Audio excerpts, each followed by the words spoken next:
should have been, might have been, the face mask. Hey, how was everybody's week 10? Good afternoon. Good afternoon. This first part, I'm always like, do I have my camera set up correctly? This is always the fun part where I'm like, what part of my face is actually showing up? No, I think you're good. I think this you're is good. the fun part. But How did everybody do this week? Hope everybody had a good week 10. Big Pun, what's going on? Crumply Heads, what's going on? I had a good week personally. I lost in my big three, in every single one. So I'm sorry. Hey. I pulled out 4 wins. 2 of them were less than 2 points. 1 was 0.3 points, and I picked up $100 in best ball. So well, there you go. So obviously those are tournaments. Like to hear it. Yeah, I'm tooting my horn a little bit just because I was, and it all of it was riding on the Monday night game last night. So like I was dancing around a little bit at the end of that game. So still kind of riding that wave a little bit. But that game did not go the way that looking at the box score, that game did not go the way that I thought it would. It did not. But also division games are just weird. Yep. You know, division games are weird. 49ers, the 49ers, I guess they were ready to play, and the Rams, they got some stuff to figure out just because it's a star-studded roster. And they are going on bye this week, so they have the bye week to figure some things out and get the new guys like Von Miller and Odell Beckham a little as acclimated as they can on a week, with 1 week. But it comes at a good time for them because they look like they need to figure some stuff out. But but if there's one team I expect, just like they got talent, they'll be good. It's probably them. Let's be real. It's probably them. True. But yo, Crumply Heads, first question. What's going on, bro? Stafford on bye, Garoppolo, Ryan, Jones, Cam, or Tua? Quarterback. Yeah, I mean, I guess it's what are the matchups, right? One thing that I do know for certain, Miami has a great schedule moving forward. Yeah. I'm not playing Matt Ryan against New England after he just got throttled by the Cowboys. You could. Jimmy. Let's put it this way: Jimmy G Jimmy G kept his job for one more game. Although that looks like a prime letdown situation. We just got done talking about that game. The 49ers win a big division game at home on Monday night against the Rams. And now they got a short week going west to east, playing Jacksonville for an early game. I think that's a trap. That feels like a trap for the 49ers. I mean, how do you feel about Cam? I like Cam. He's going to get all the work. He's playing with the best weapon set of his career. He looked like old Cam on the 2 touches that he got on Sunday. Nothing scary about the matchup against Washington. They're at home. It's going to be his first game home. We like those running quarterbacks. We like the fact that he buoys his fantasy production numbers with rushing touchdowns. I think I would go Cam here because he's playing with the best weapons of his career. He's never gone too deep at running back like he has on this squad right here. He's never gone basically 3 deep at wide receiver like he's got on this team right here. And did he ever play with DJ Moore? He did. They did overlap. I'm just looking at Tua gets the Jets, and Tua is slated to start. But yeah, I think I would lean Cam. Obviously, Crumbly Heads, it's still early. It's only Tuesday. To that point, Matt Ryan plays on Thursday. I would not play Matt Ryan. Not against Belichick. And no Cordero Patterson, most likely. So no shot I play Ryan. It's early, but I would tend to agree Cam would be an early favorite for me. Yeah. I loved what he did on Sunday. All those celebrations. That was awesome. I love that. That was awesome. That was beautiful. Sorry, I'm just movement. looking up a couple things with his quarterbacks.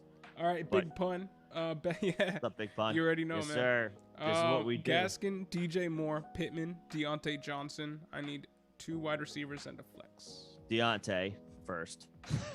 First of all, Deontay. We know he didn't quite deliver hit had like 7 the ceiling catches game, for the ceiling 83 game, but yards. I mean, I'm not mad. almost 10 points and a half PPR is a pretty good floor. In a rain-soaked slop fest with a nobody, backup quarterback. and in a game that basically nobody did anything of note in outside of the running backs, right? No, yeah, DeAndre Swift had a good. I think he led the.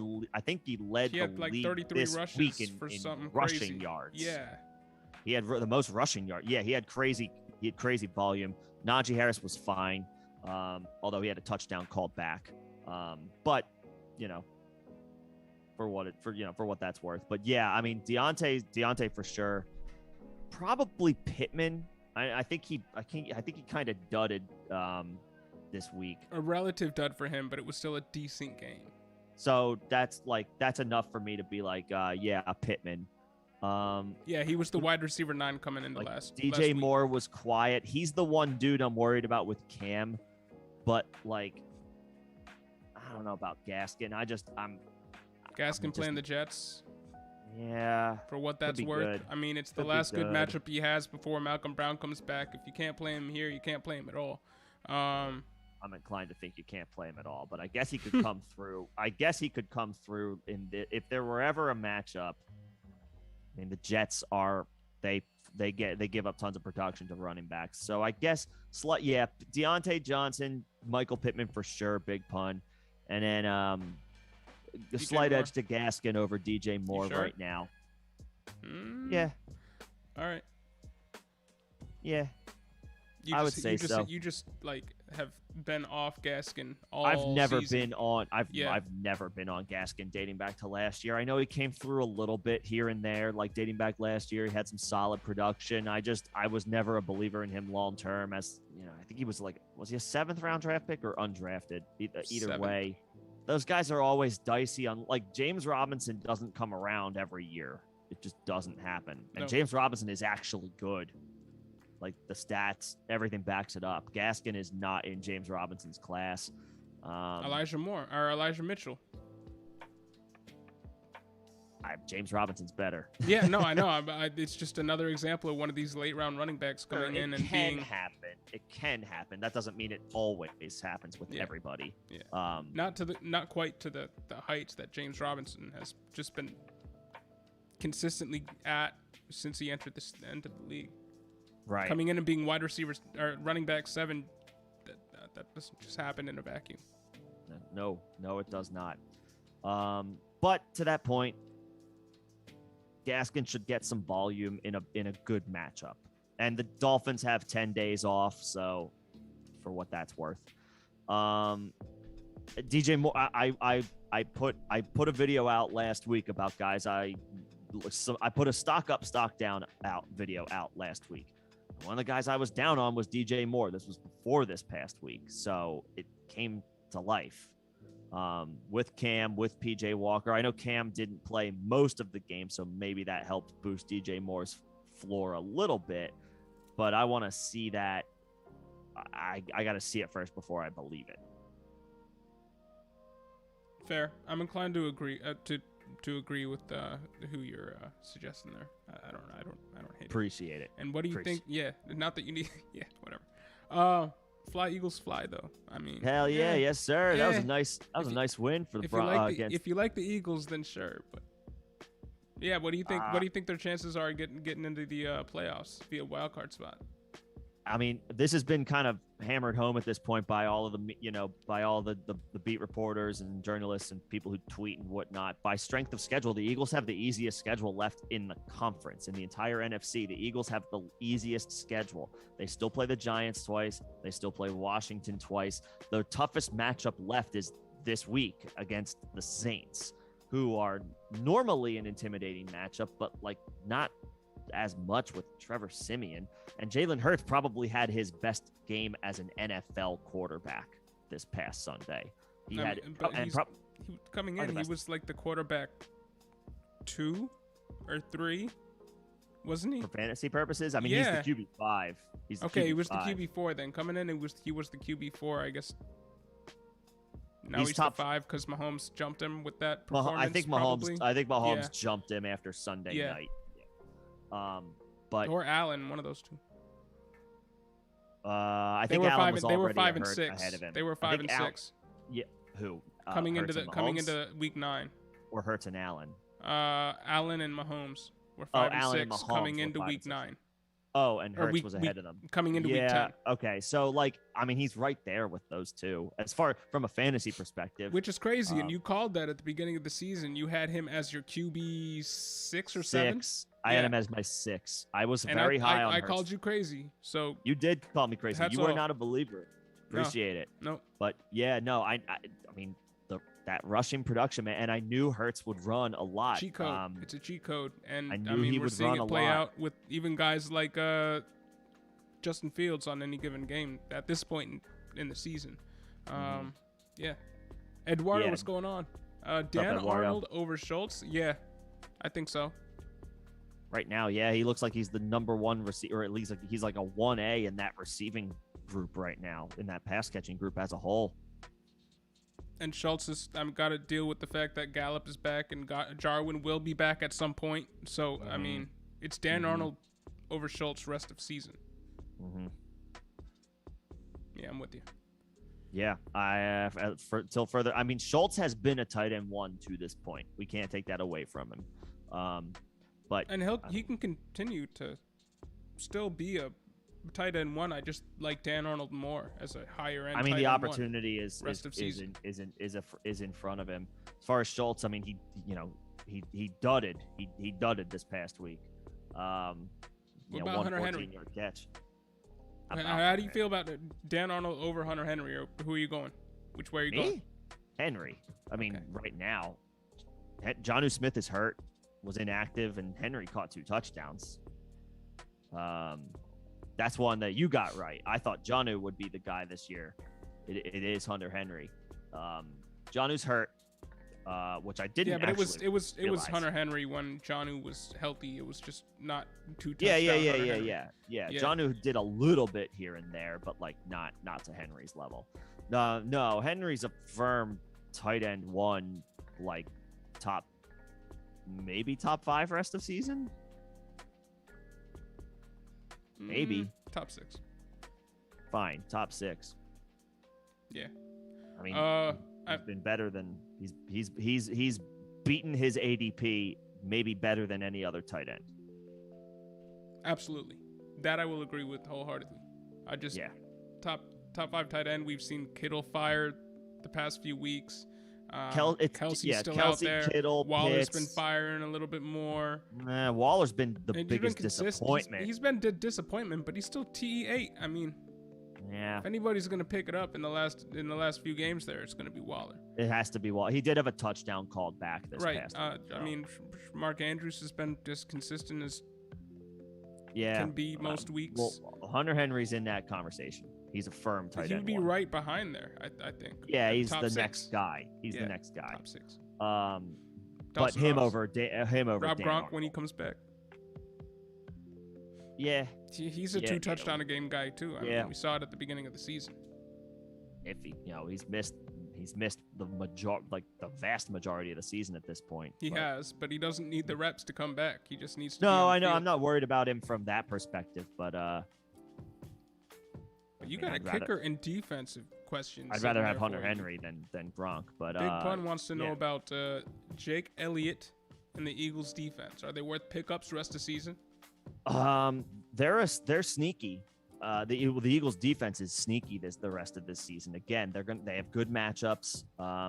They got Trevor Siemian this week on the road, second straight road game for the Saints out of their dome. So that's favorable.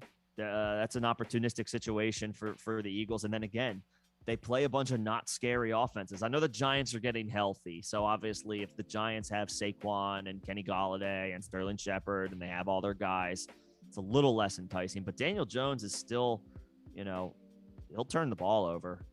And then Washington, I know, they had shout out to them. They had a good game. They beat Tampa Bay. They showed up. Outside of that stupid tie in Pittsburgh, that's probably that was the most surprising outcome of the week. Washington upsetting Tampa Bay. I know they were at home, but still. But that offense doesn't still like totally scare you. Obviously, Terry McLaurin can do things. That's an understatement. Analysis. And Antonio Gibson, Gibson. Yeah. I'm gonna rename this whole stream. Terry McLaurin can do things. He can do things. He's a hell of a player. They committed to Antonio Gibson. He had a really nice game. We were wrong about him this past week. That was a guy we got wrong. But didn't see Washington having a lead. I didn't see Tom Brady throwing 2 interceptions against a bad Washington secondary. So, we need to. Yeah. Okay, Sorry. Continue, but we need to talk about some of the guys that we got wrong after this. Yeah, there were a few. Yeah. Point is, we got a few right. The point yeah. is, the Eagles defense has some good matchups coming up rest of season where there's nothing super scary about them, specifically these NFC East teams. So yeah, they're worth a stream. And Jake Elliott, I mean, the same can be said for him. The Eagles are moving the ball. They're running the ball really well right now. They're keeping drives alive. They're sustaining drives. They're staying on the field. That's gonna put them in opponent territories if they're converting, if they're moving the chains. Their neutral run rate right now is like top of the league, I believe. So they've been killing it with the run game, and it's been working for them. Over 200 off a play action is working for them right now. Sirianni seems to have finally found a formula that works for the offense that he has, instead of making them do something that isn't what they, it's out of their talent pool. Over 200 rushing yards 2 of the past 3 games, and in the third game they had 175, so they were right there. Mm-hmm. That sustains drives, that keeps them going, that keeps the offense on the field, that puts Elliott in scoring positions. So yeah, I mean, they've finally committed to a formula that works for them. If they go away from it from when Miles Sanders gets back, I'll have no explanation for that. But they shouldn't. There's no reason to. There's no reason to believe. Like, if you've held on to Sanders this long, this is the type of thing that you were hoping to see from the Eagles offense from the get-go. Yeah. So if this continues, that just adds another dynamic to their offense. I mean, yeah, Elliott looks good rest of season if they commit to this game plan and it continues to work. And to that point, that means the defense is going to have to be on the field less, keeps them fresh for to be opportunistic, and that's what they were in Denver on Sunday. So yeah, their secondary is Darius Slay is amazing. First off, Darius Slay's amazing. Darius Slay's having an All-Pro year, not a Pro Bowl year. He's having an All-Pro year because not only has he been shutting down opposing number 1 wide receivers, but now he's making big plays too. You're talking about game who's the corner across from him? I don't know your secondary. It's Avonte Maddox. He's in there. Okay. Who's doing okay? He's doing all right. He's all right. He's gonna walk as a free agent this year. They're not gonna pay him the money that he's looking for. But he's playing for a contract, so there's that. But I mean, it's pretty much Slay.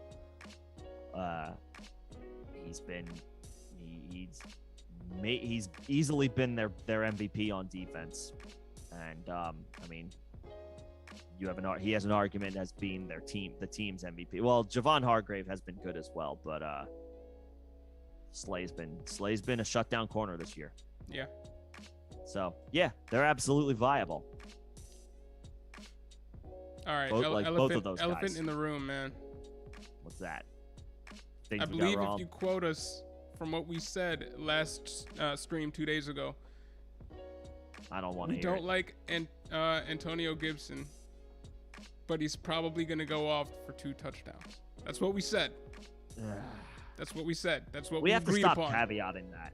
But yeah, I mean, look, the vibes to that up till Sunday were pretty bad. He was still limited. Gibson was still limited in practice leading up to the game.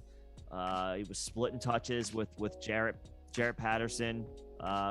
Prior to the bye week, it had looked like he hit rock bottom, and this offense wasn't trustworthy going up against Tampa Bay, who was coming out of their bye week.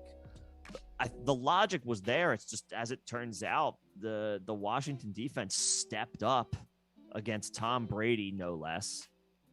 gave Washington some short fields to work with. Mm-hmm. And in the second half, they committed to using Gibson in a game that looked like it was going to be a J.D. McKissick game. J.D. McKissick didn't really do anything.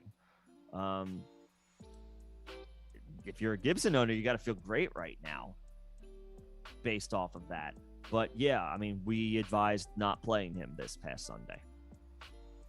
How do you feel about him rest of season now? Does this change anything for you? He's still technically an injured running back, but they're willing to give it to him 20 plus times a game.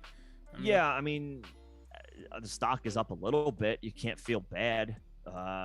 There was nowhere to go but up after week 8, and he went up.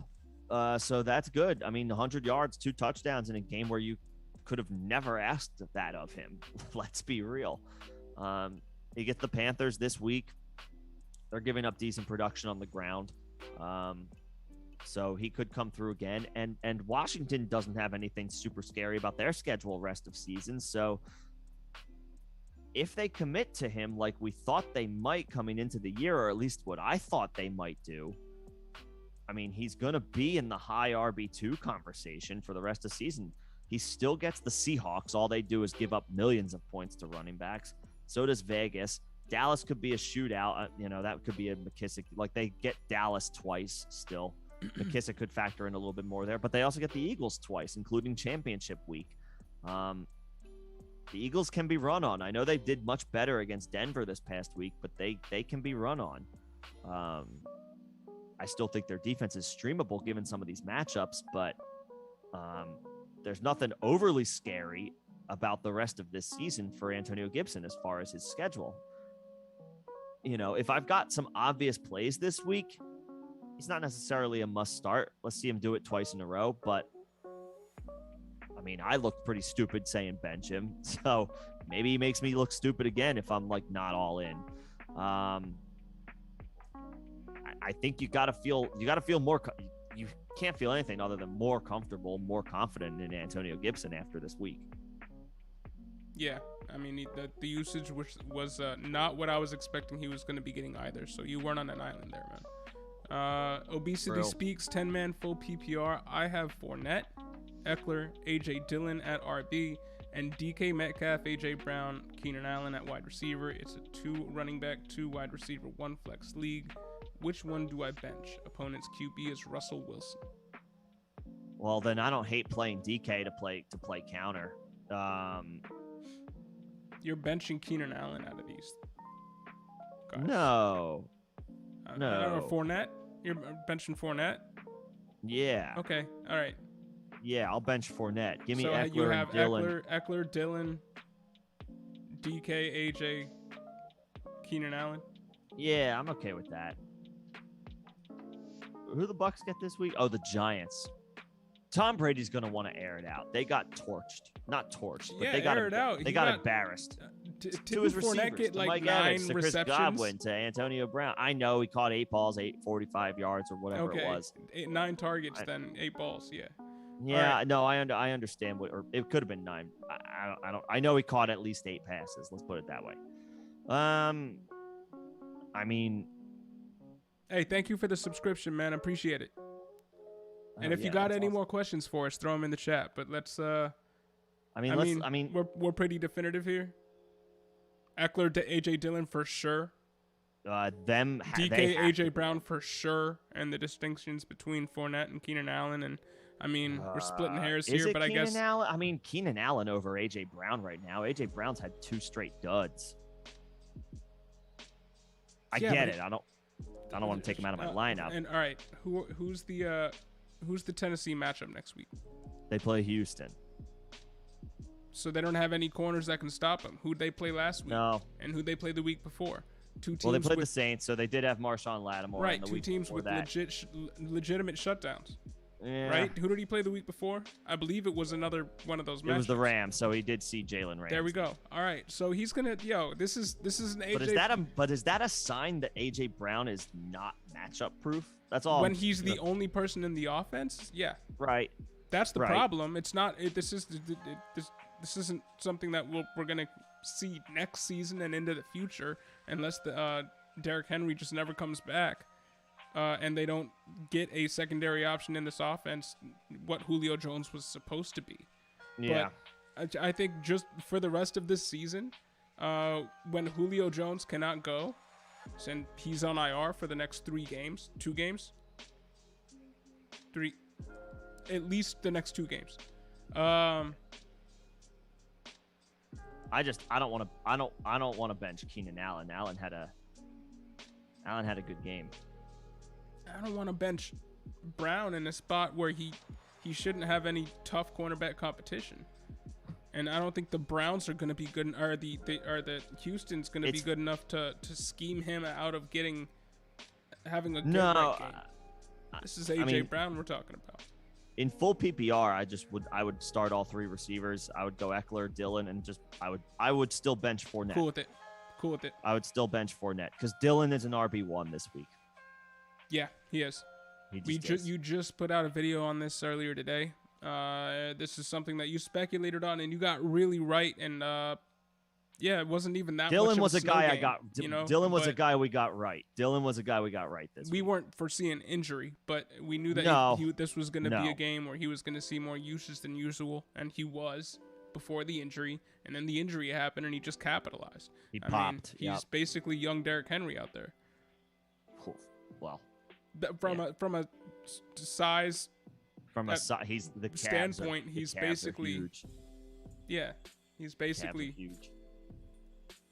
Derrick Henry, and he's got Derrick Henry's build and body. He's got the build. He's huge. Yeah, but he can catch passes. He can catch the ball too. Yeah, man. I like him a lot. Yeah, I would bench Fournette of those options. You got any more questions for us, man? Yeah, let us know. Big pun, 12 man, full PPR. Hurts, Pittman, Higgins, Waller, Eckler, Swift, Montgomery, and I'm first on waivers. And placed it on Damian Harris. Can you fix this lineup? 2 wide receivers, 2 backs, and a flex. Oh, he's got Devontae Smith too. Damn. Well, you have Hurts, so I don't want to trade Devontae Smith because I like that stack a lot. It's been money this year. Devontae Smith is good. Do you see that? I know you were moving. Can you trade Montgomery for? Can you trade Montgomery for a wide receiver? Yeah, because you're gonna get Harris. Because you have Eckler, you have Swift, who are great, and you only you could only play 2, right? He's gonna get Harris, there, right? He's gonna get Harris. I think. See if you can flip Montgomery and Higgins. So I would do that, like flip Montgomery and Higgins for I'll just throw Keenan Allen, see if you can get a wide receiver 1 for a guy like Higgins and a guy like Montgomery. I'd shoot higher than that. Fine, but because you're giving up a running back 1 and a wide receiver 2. Fine, so get a good, get a high end dude. You try to maybe get AJ Brown coming off 2 straight duds. Yeah. That's the type of guy I'm looking at getting, a DK Metcalf, a Justin Jefferson, one of those guys. If you're giving up Montgomery and you're giving up Higgins, you want one of those bona fide, 20 points a game guys. Yeah. I would do that. Hurts, you're definitely fine with rest of season. QB5 upside rest of season. Don't trade Devontae Smith as a result because that's a nice little stack. And since you only start 2 receivers, see if you can flip a couple pieces for a stud. Big pun. Eckler, Swift, Waller, Pittman, Devontae Smith.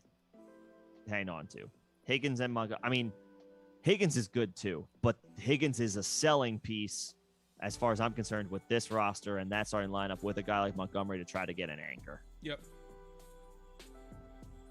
Especially because you're 8-2. You're going for broke. Go get a stud. Put it over the top. Yeah, put it over the top. Go for broke. Go and get one of those top of the line wide receivers. Yeah, do it. Eli, what's up? Thanks for joining. Yeah, you got Devontae Smith too. I like that. Twan Taylor, what's going on? He's good, man. That touchdown catch over Patrick Surtain. Devontae Smith is nice. Yeah, he is. That I did see that highlight reel catch, man. That was incredible. That was a good one. He's good. He's legit. He's gonna be good for a while. All right, how do we go about addressing Jeff Wilson Jr. this week on a whole? You do get to use him this week because Elijah Mitchell fractured his finger, and while the initial diagnosis might not be the best word when it comes to the head coach talking about it, there was hope that Mitchell would still be able to return to practice this week, but it's not 100% guaranteed. That's all I'll say. You can use Wilson this week. It wasn't super flashy. He averaged less than 3 yards a carry, but dude's coming off a first game of significant injury. Like, yeah. Trey Sermon was inactive once again. He's an afterthought. JaMychal Hasty, I don't know what his injury status is, to be honest, but he missed the game as well. Debo was playing running back for them.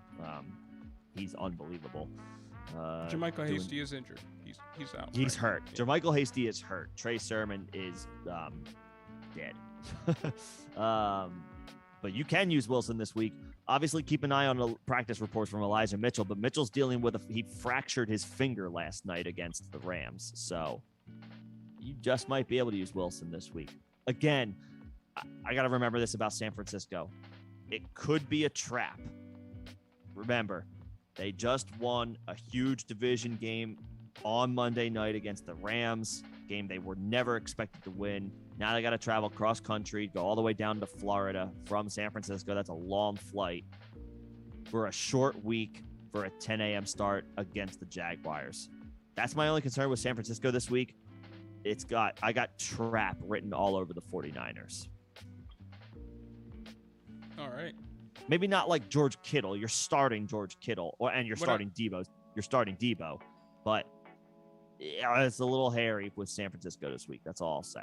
What I will say is Jeff Wilson Jr. was the RB1 in fantasy points by the end of the season for the San Francisco 49ers just last season, even though Raheem Mostert was healthy for parts of that season and stuff. And Jeff Wilson Jr. only got really going towards the end of the season there. But if I remember correctly, in his last 3 games, and I'm going to look those up, he was the RB 2 or 3 in the last 3 games that he played. He was popping, yeah.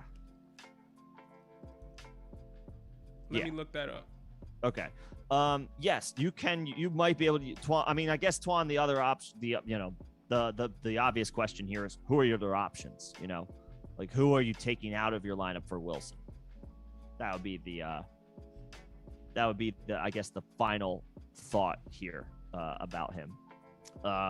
While you do that, John, let me take Twan's next. A little slow. Sorry, guys. That's fine. While you do that, let me take Twan's next question. Also, Hami, what's going on? I hope I'm saying that correctly. I think Jaime. Sorry. If one or both of us is wrong, just let us know. But what do we think about Latavius Murray now that they cut Le'Veon Bell? What is Murray's injury? That's got to be a sign that he's close. He's close to returning. He's close to returning, right? That's got to be what it is. Yeah. Because, he's questionable this week. He has an outside shot. So, based on the Yahoo update, the doubtful tag going into week 10 could indicate he's got a shot to suit back up week 11. The Bell release would lead us to believe that, that's the situation. Like Latavius is returning. I think Devontae Freeman, for now, is the guy that you want in this Ravens backfield. He wasn't super fantastic against Miami, but also that game kind of got away from the Ravens. There's some weird outcomes this week, but that's the NFL. There's weird outcomes every single week. Thursday night was one of them. Ravens couldn't get anything going against Miami. Stupid Thursday night games. But I'll still give the slight edge to Devontae Freeman, but Latavius is worth a speculative ad. Maybe not 10-team leagues, but 12, 14-team leagues. Latavius is worth a speculative ad. But I think Devontae Freeman is number 1 on the depth chart for now. But something like that could change. That could change week to week, All right. Here we go. I got the I'm stats. Ready. I got it up. Do it. Week 16, 22 rushes, 22 rushes is about what Elijah Mitchell's been averaging over the past, 4, 5, 6 games? He's been getting a lot of work. If Jeff Wilson Jr. gets that work, he can put up what he put up in week 16, 183 yards. 2 targets, 21 yards. No touchdowns. But that, I mean, the guy can rip off chunk yardage plays when given the bulk of the carries. The next week 17, 20 carries, 76 yards, 1 touchdown. Week 15, 16 carries, 60 yards, 1 touchdown. He can do it. He can do it, and it looks like he's going to be given pretty much all the work that he can handle based off of who they got to work with and their non-willingness to use Trey Sermon, like you said. He has a chance to put up an RB1 week because he's going to be getting he's projected to be getting an RB1 workload. I know what you said about Jacksonville and stuff. You got to factor that in. But when he's been given a lion's share of touches, he's done the most with them. Mm-hmm. So that's my 2 cents on Jeff Wilson Jr. for you. We got a couple. We got a little bit of a ways to go to get to that point, but it's noted. Just for this week, if Elijah Mitchell is out, Jeff Wilson Jr. has a chance to be an RB1. Putting my money on it. All right, there you go. And Jaime, thanks for joining us. All right, less fantasy related. But you do not understand why the Seahawks rushed back Russ. He does not look right. Maybe I'm overreacting, but they legit have a better chance of winning with Geno Smith. Bro, I think that had a lot to do with the game in which the situation in which they were playing. I don't think it was Russell Wilson wasn't right. Aaron Rodgers wasn't doing a ton through the air in that game either. He didn't have to. Right, but in the beginning of the game, yes, they relied on the run game, but their pass game wasn't getting a lot done. And they continued to rely on the run game because that was the only thing that was working, and then it just worked to a better extent as the game went on, as A.J. Dillon got going further. But yeah, the first half of that game was kind of... nobody was getting anything done through the air. Nobody was able to get anything done. Situation thing. I can't really speak to whether or not Russell Wilson's healthy or not, or all the way back or not, or got rushed back or not. I think that had a lot to do with the fact that the elements they're playing with in Lambeau Field on Sunday. There was a lot working against Seattle in this game, and to that point, a healthy Geno Smith isn't winning that game. No. That's just not happening. Not against Aaron Rodgers in Lambeau. So you kind of eat that. Like if you're a Seahawks fan, you obviously it doesn't feel good. You want to prove you belong or stay in the playoff race. That didn't happen on Sunday. The game, you fall to 3-6. Now it's like, okay, what chance do we have? But to that point, I think you just got to, Pete Carroll already came out, said he wants to run the ball more. Go figure. That's a Pete Carroll special every other week. We want to run the Pete ball Carroll. more. Yup. Oh, Maybe man. it should be like we Pete need to Carroll. convert third down more often. But yeah, Pete Carroll. I didn't catch that one. That's legitimately funny, but also it is his bread and butter. We got to run the ball more. Depressing. Yeah, probably Pete Carroll. Yeah. Look, if you want to run the ball a little bit more because Russell Wilson is working his way back, then sure, fine. But that's not like and that's you don't not have the horses too. You got Alex Collins back right. there. Like your pass catchers are DK Metcalf and Tyler Lockett. Like you gotta. This offense is gonna score by throwing the ball and letting Russ be Russ. You theoretically brought in Gerald Everett for a reason, right? Yeah. Like, is Russ right now? I guess you could say the short answer is no, but he's working his way back from a finger injury, so it could take a week or two. Who does Seattle get this week? I actually don't know. They doesn't get any easier. They're at home against Arizona. Well, they get a break if Kyler Murray doesn't play. Yeah, and at least they're playing at home. They're playing at home. So this is where it's like, okay, now we need Russ to be Russ. It starts now. Like, it starts this week at home, division game. Potentially no Kyler Murray. If that's the case, they have no choice. They got to go out and win the game. If they don't, their season's probably over. Yeah. But to that point, I don't hate the decision. If it was like Russ at 80% or Geno Smith at 100%, let's just get Russell Wilson out there and get him some reps let's get his feet back under him for the stretch run. Yeah. I think are you from Seattle?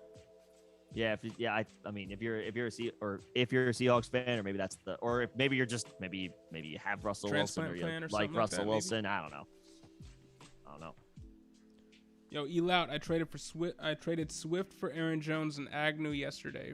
Pretty focused on playoffs. What do you guys think? Okay, well, if you're focused on playoffs, I mean, then you don't need Jones right now. So, I mean, that's good. I love Swift. I love Swift. I mean, Agnew is the dude right now for Jacksonville outside of Dan Arnold. Yeah, but I mean, he picked up an like extra 5 piece. targets last week, but I think didn't he score on end around runs? It was it wasn't an ender. He lined up in the backfield, or no, it wasn't end around. Wasn't it end around? I think either way, it was I like a think 65, 66-yard rushing. And it was impressive, but like we can't count on rushing work, that type of rushing work to buoy him every week. Like that type of big play. He can get 5 targets and not catch any of them. Yeah. Athletically, he's a freak. He's a converted cornerback, though. I mean, right. He has shown that he can catch the ball, but no catches on 5 targets? Well, they found a way to get the ball in his hand, which is literally just let him start with the ball in his hands, and that worked for them in that game. But like, is that going to work in every game? Well, there's got to be like, positive regression in that regard, I guess, right?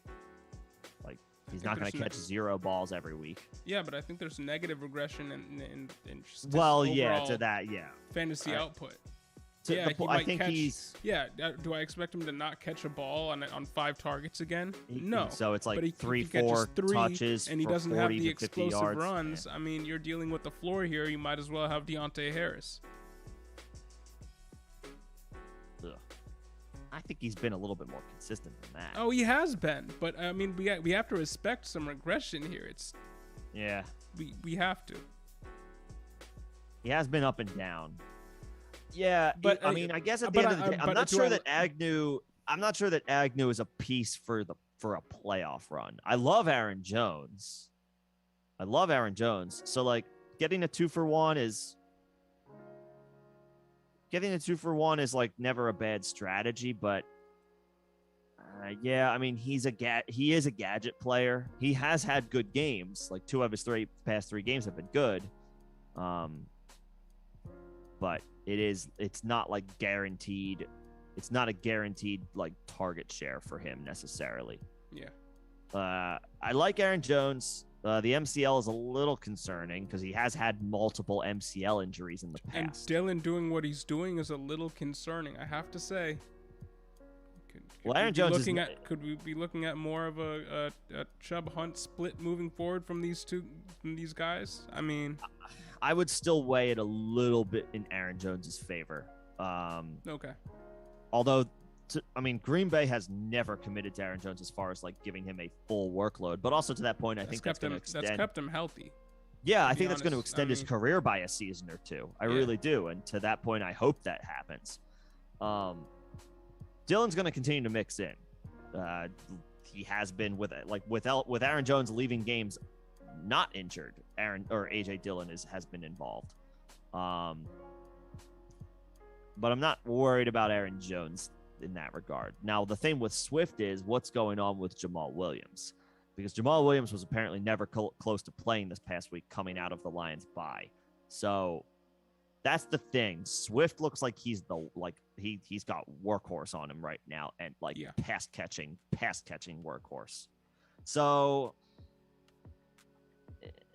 maybe it's kind of lateral but I don't think Agnew Elout is necessarily like a grab for a playoff run.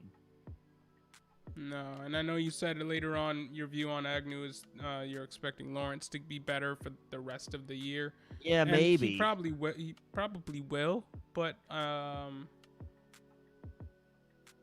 Agnew is I don't know what to do with Agnew rest of season. Like I'm having a really hard time believing what we've seen is sustainable. That's fair. It could be. Well, we'll see. He could be. He could be just straight up one of the most electrifying athletes on the field every time he's on the field, and it translates, and he can be that guy. I don't know if I'm ready to believe it yet. Time will tell. Twan, do you think Mitchell will play? It's up in the air right now. Kyle Shanahan acted like he's hopeful he'll return to practice, but we're talking about a fracture. It's his finger. It's not a hand or worse, an elbow or an arm.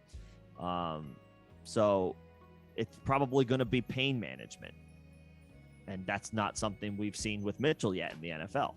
Well, that's not true. He had a slew of injuries to start the year, and there were games where he did play through like rib injuries and the like. So,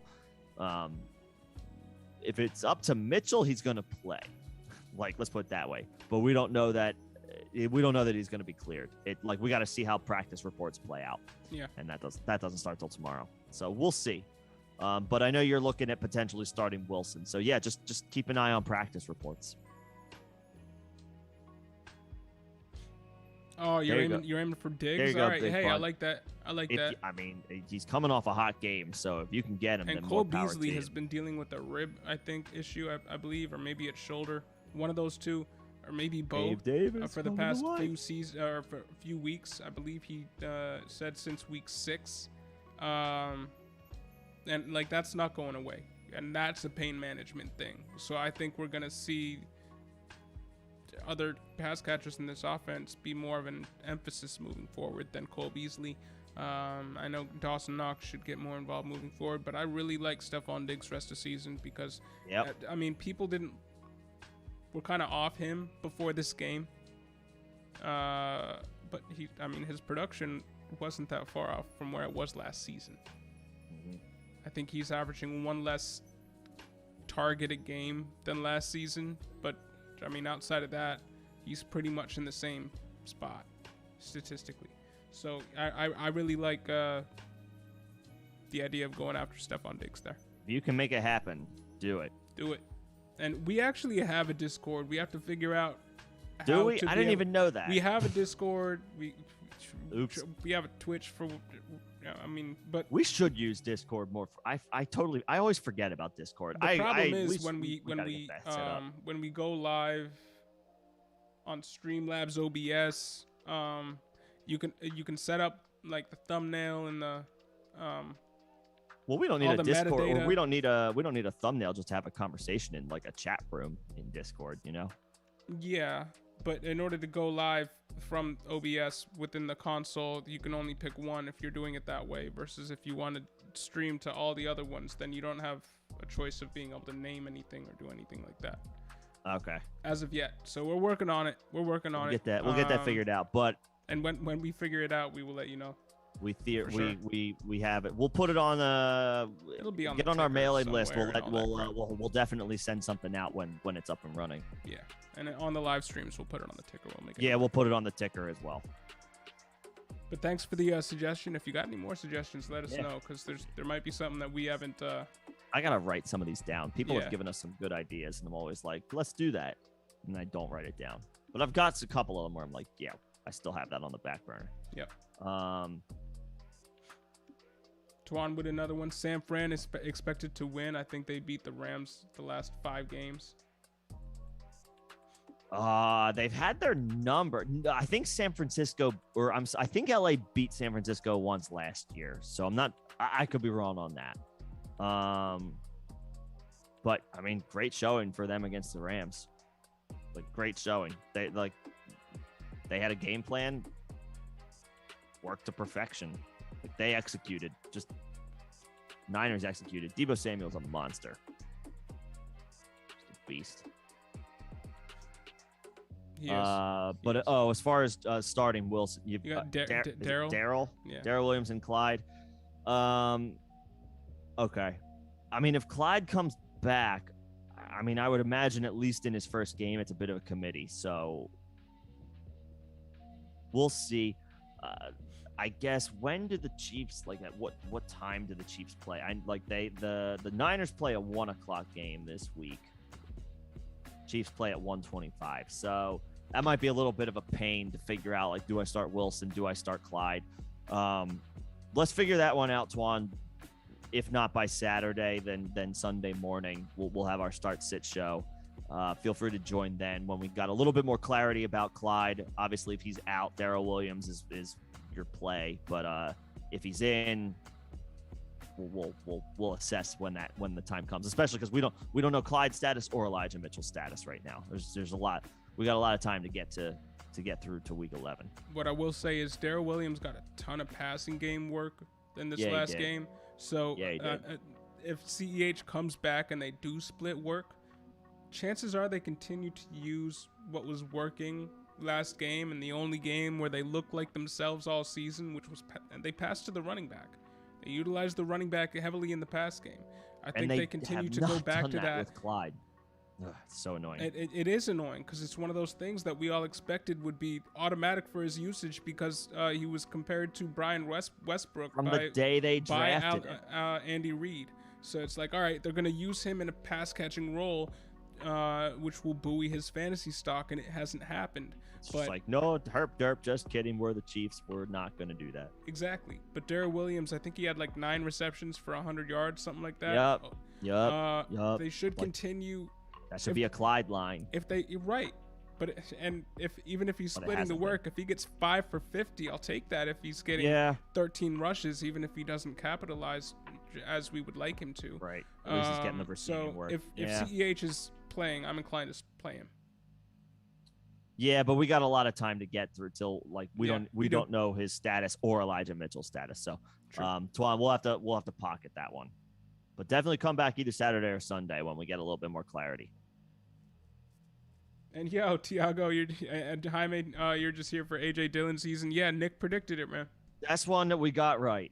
That is one from Sunday that we got right. I hate that it took an Aaron Jones injury, but Dillon was involved prior to that. Would he have gotten both touchdowns if Aaron Jones is healthy? Probably not, but he capitalized on his opportunity. And I have to admit, I was ready to, when that question first came up about Dillon last Sunday morning, I was ready to say, nah, I don't think so. I was maybe pretty adamant. Something, maybe not. And then you went on your rant about AJ Dillon, and then you brought up the playing in the snow and the weather, and it changed my mind. So props, because I was ready to go the other way. Not all the way the other way, but that's when I just start yelling loudly, and then you have no choice but to be like, oh my God, shut up. All right, I agree. I mean, I could mute you. I go on my rants, and sometimes I'm right. Yeah, but if I muted you, then I could talk and it wouldn't matter because you'd be muted. Well, you're welcome that you didn't. Yeah, whatever. Twan Taylor, Dallas Goedert, Logan Thomas, Dan Arnold, pick 2 rest of season. I think it's the healthy guys. Goddard and Arnold, yeah. I know Goddard got knocked out. It might have been a concussion. So yeah, it is. It was a concussion, and they brought in Jack Stoll. Yeah, I think he's a rookie. Yeah. Goddard should come back soon. Logan Thomas's diagnosis sounds like it was worse than originally anticipated, or his situation is not as optimistic as it originally was. I'm not sure if he's expected back this week. I don't think so, because they just picked up another tight end. So it's not looking good. Some guy I'd never heard of before. They picked him up off the wire. Just on Friday, Ron Rivera said he's, quote, just not ready to be put on the football field, unquote, in relation to Logan Thomas. It's just, the season is shaping up to be a lost one for him. So Arnold for sure, and then Goddard. I mean, it's a concussion. Concussions are nasty and unpredictable. They vary player to player, but I mean, I'd easily rather have Goddard than Logan Thomas. And yeah, Washington signed Tamarick Hemingway. Oh, yeah, okay. All right. I've never heard of him. Sorry. I'm sorry. I don't mean any disrespect. I that's a new name for me.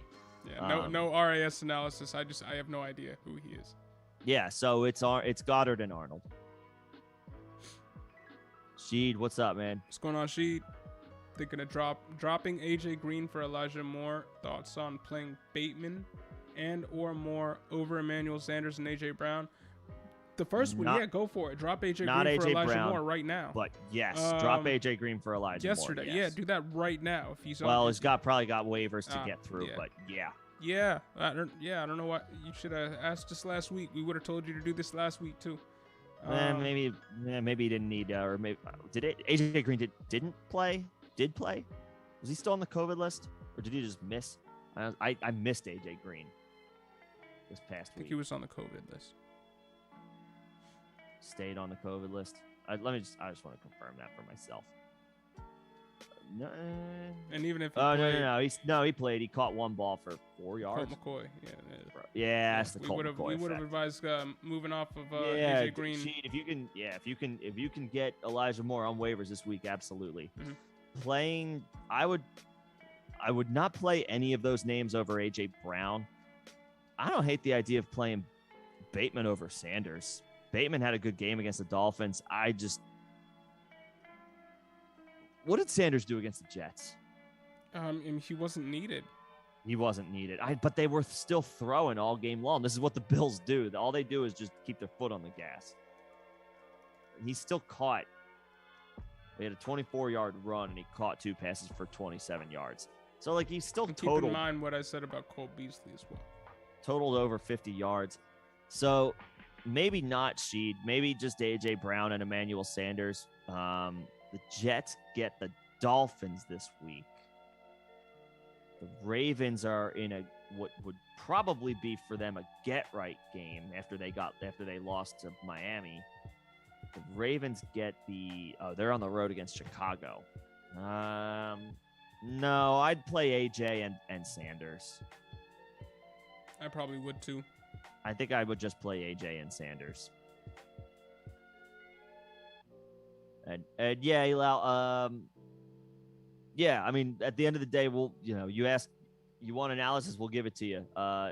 We may not always like the call, but as far as pulling the trigger on a trade, but if you like it at the time, that's what matters most. It's not about us. We could be, maybe Agnew pops, but we're not going to try to sugarcoat it. We want to give it to you straight to make sure we give you our, a fair and thought out answer. So hopefully that helps. I love Aaron Jones. Obviously, we might not see him for 3 weeks. I don't think you lost the trade. That's not what I'm saying. It's pretty much a lateral move, like Nick alluded to. That's kind of how I feel. It's pretty much lateral. You moved from a RB1 on a bad offense who's getting a ton of usage to an RB1 on a good offense who's not getting a ton of usage, but he plays in a better offense, and that obviously helps. But I think it's basically a lateral move, and if you like the fact that you could make a lateral move and pick up a bench depth wide receiver that you like, that's a win. So don't take it as me saying the trade was terrible or something. That was technically a step up move. That was a step up move. I just really like Swift rest of season. You made a lateral move and you added a depth receiver and added a piece. That's technically a win. I just have my reservations about Agnew rest of season. About Agnew in general, yeah. But I like Aaron Jones. Yeah, big fan of Aaron Jones. Always been a big fan of Aaron Jones. What's up, Slim? You already know. No, I was just reading another one of these comments down below. You getting ahead of yourself? All excited? Yeah. Sometimes I do that. Anyway, what's going on, Slim? What's going on, AB? What's going on, Slim? AB was popping. Hey, you're not late. Feel it. A wizard. Nah, you're just on. You're right on time. What is it? Right the quote? A wizard arrives exactly when he was meaning to. Wizard arrives exactly when he means to. There we go. Yes. Exactly when he means to. Yes. Yeah, I'm not a nerd. Not a nerd. Yeah, we got Dylan over Hines right. I attribute that entirely to Nick, so thank you, dude. It warmed my heart to watch Dylan plunge for that second touchdown, because I know there were multiple people in here on Sunday that were asking about Dylan. I know you were wiling. We said it was. I started him in our we have our home keeper league, and obviously I was excited about that as I was watching Gibson pop off on my bench. But I was like, man, we told people to start Dylan, and he came through, so I was definitely happy about that. So happy that worked out, AB, and everybody else. There were multiple other people who I hope started Dylan on our recommendations. So yeah, let's keep stacking those W's. But Slim, Cooper Kupp on bye. Who should I pair with Tyreek? Bateman, Ayuk, Gallup, or Johnson? Ooh, Bateman.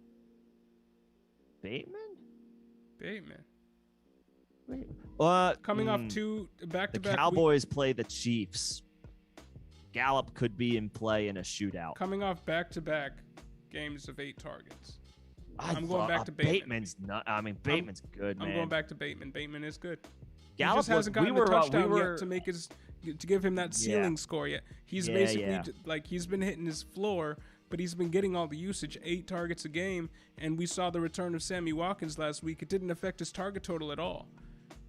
No, it didn't. Bateman. I just want to see. We were not super. Neither of us were super high on Gallup in his return. He got 5 receptions for 5 targets. 5 targets, 3 for 42. So decent. Yeah. Meh. And it's Bateman. Yeah, I'm with it. I'm with Bateman. It's on the road in Chicago.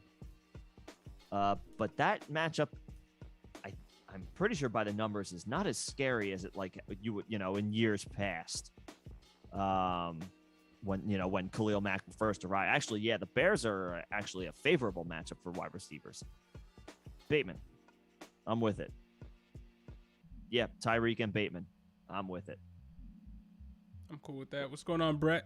What's up, Brett? Yo, the OBJ curse is there real. An OBJ? Apparently. I mean, I'll give him a mulligan. It was his first game. How long till his dad starts tweeting stuff? Matthew Stafford's not throwing my boy the ball. Stafford looked like crap last night too. Stafford was not good. Divisional game, man, like you said. Yeah, division games are weird. I'll just say, Brett, I think the bye week couldn't come at a better time for the Rams. They get a little bit of an opportunity to work with Odell with a week off. Defense gets an opportunity to integrate Von Miller with a week off. This is a crucial time. Like Matthew Stafford's coming off. It's back-to-back dud games because he was also bad against Tennessee in week 9. This offense needs to get itself together. I mean, Kupp is still doing Kupp things, but and to be fair to Stafford, it wasn't all on Stafford. There were multiple dropped passes last night. Multiple drops by Higbee, multiple drops by Van Jefferson. The offense needs to get some stuff figured out. So this might be a good opportunity for them to kind of hit the reset button a little bit. That might play in Odell's favor. So I'll give it more than 1 week. I mean, I think they were probably, whenever Odell was out there, they were playing with the most limited of limited snap, like route trees, and it was a vanilla right. offense. So they weren't able to do much. I think so. They got exposed for it on offense. Yes, I don't think that happens once OBJ is fully integrated into the scheme. I just don't. You have Cooper Kupp, who knows the scheme like the back of his hand because he's been playing there for years. You got Robert Woods, who knows the scheme like the back of his hand because he's been playing there for years. And Matt Stafford was the new guy who had to acclimate and learn the playbook, and he did because he's dope. He's Matt Stafford. But I mean, did you really expect a wide receiver that he had no rapport with previously to come in and learn the playbook in 2 days and then come in and be on the same page with his quarterback? No. It's going to take a little bit of time. It'll take a little bit of time. I don't know if there's a curse. Let's check back in 3 weeks. But if the Rams are like 1-2 coming out of their bye week after their first couple games, it could be real. It could be real. But yeah, I mean,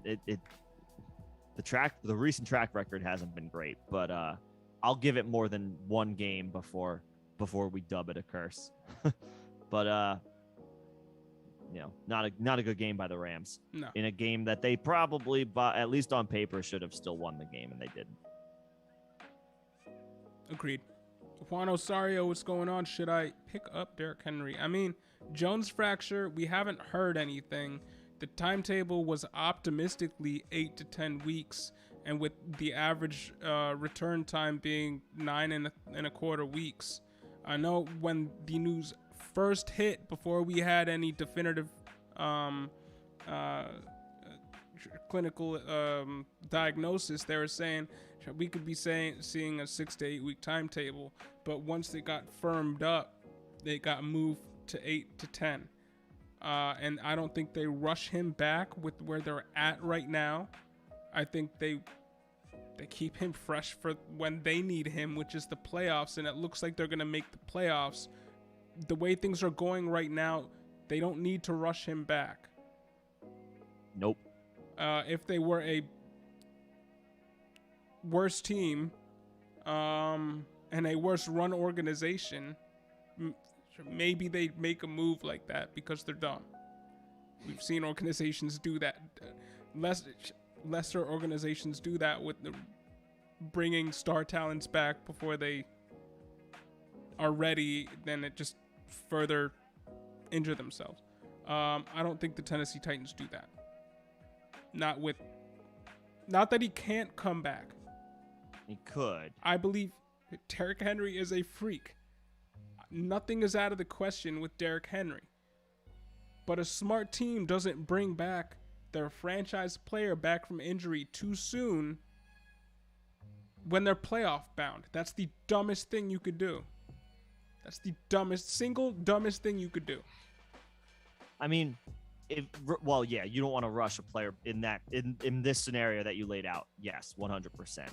Like, could Derrick Henry return? Yeah, because he's Derrick Henry. Because he's Derrick Henry, he feels like he's healthy, and also maybe there's both him and the team want to get him a couple reps under his belt before the playoffs. But it'd be the single dumbest decision you could make with your franchise running back, soon to be 28-year-old running back.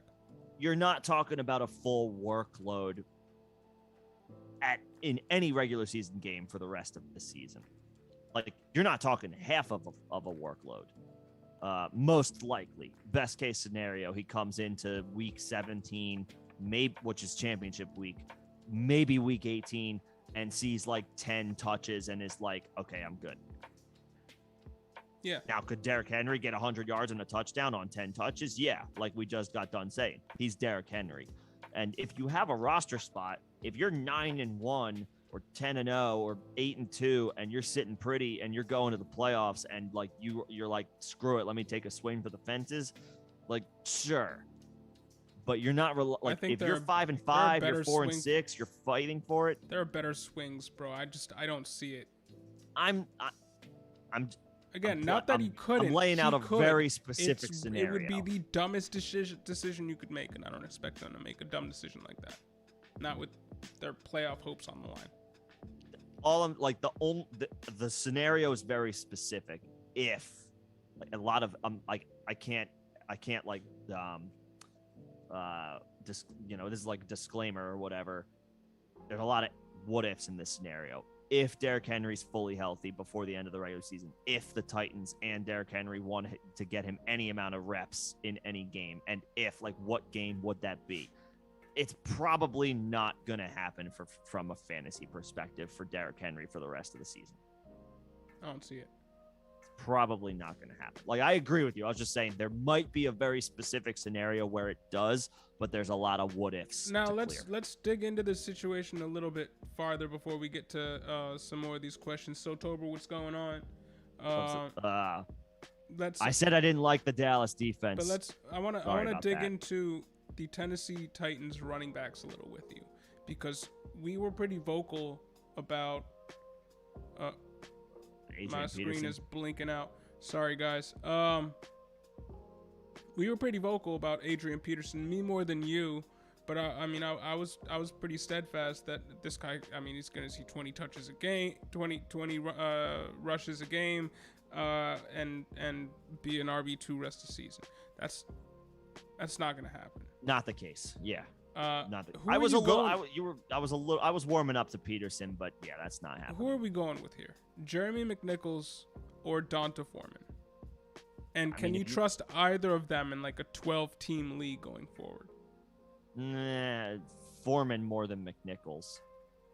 But here's the thing. But they're both. I think they would be matchup based. If we expect the Titans to keep winning games, I think that would favor Foreman. If we're looking at a matchup going in and we think the Titans might be trailing in that game, or they got a chance to be trailing in that game, McNichols might mix in a little bit more. He's probably the best pass catcher of that group.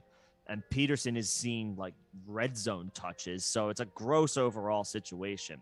If I had to put my money on one guy, if I needed a live body at running back, it would be Foreman. I would be going McNichols, but it's not like I'm not super strong in that conviction. I just like the pass catching. If I'm going with a running back who's getting less touches, I want the guy that's getting more passes thrown his way than rushes, because rushes count. But with this offense, yes, with this offense, they want to run the ball, and they haven't gotten away from that identity just because Derrick Henry is out. So to that would be my argument in favor of Foreman. But with Julio Jones on IR, in a vacuum, I agree with you. They got like Marcus Johnson one week, and then and then Chester Rogers another week, and then Josh Reynolds another week, and it's he's not Josh Reynolds. It's not, he got released. He's on the Lions now. Sorry, Josh. In a vacuum, I agree with you. I love pass catching running backs, but for this team specifically, Derrick Henry going down didn't change their offensive philosophy. So to that point, I guess I would prefer Foreman. But it's a gross three-headed committee. Yeah, I wanted to course correct a little bit here, because like I was wrong about that, and I just wanted to course correct with you a little bit. Yeah, we talked it out. We just talked. My personal preference would be Foreman. It sounds like your personal preference might be McNichols. At the end of the day, this trio should probably just be avoided. But if you're in a competitive 12-team league, like Foreman could be a deep flex start, or McNichols, either one. But 5 fantasy points is like, you can't, like, that would be like, okay, I'm fine with that. Right. Spike week will be 10 12 points. Right. Yeah. So Tober, what's going on? Sorry, now we're gonna get to your question. Started the Raiders defense. Oof. I guess I was not really definitive. I remember the question. It was between the Raiders, the Cowboys, and the Broncos, and I think I advocated for the Broncos. That was a bad call too. It should have been the Cowboys. I didn't expect them to dismantle the Falcons, but maybe I should have anticipated a bit more of like a get-right game for the Cowboys after they got drubbed by the Broncos the week before. Also didn't expect to see the Eagles look like a competent football team, but they did.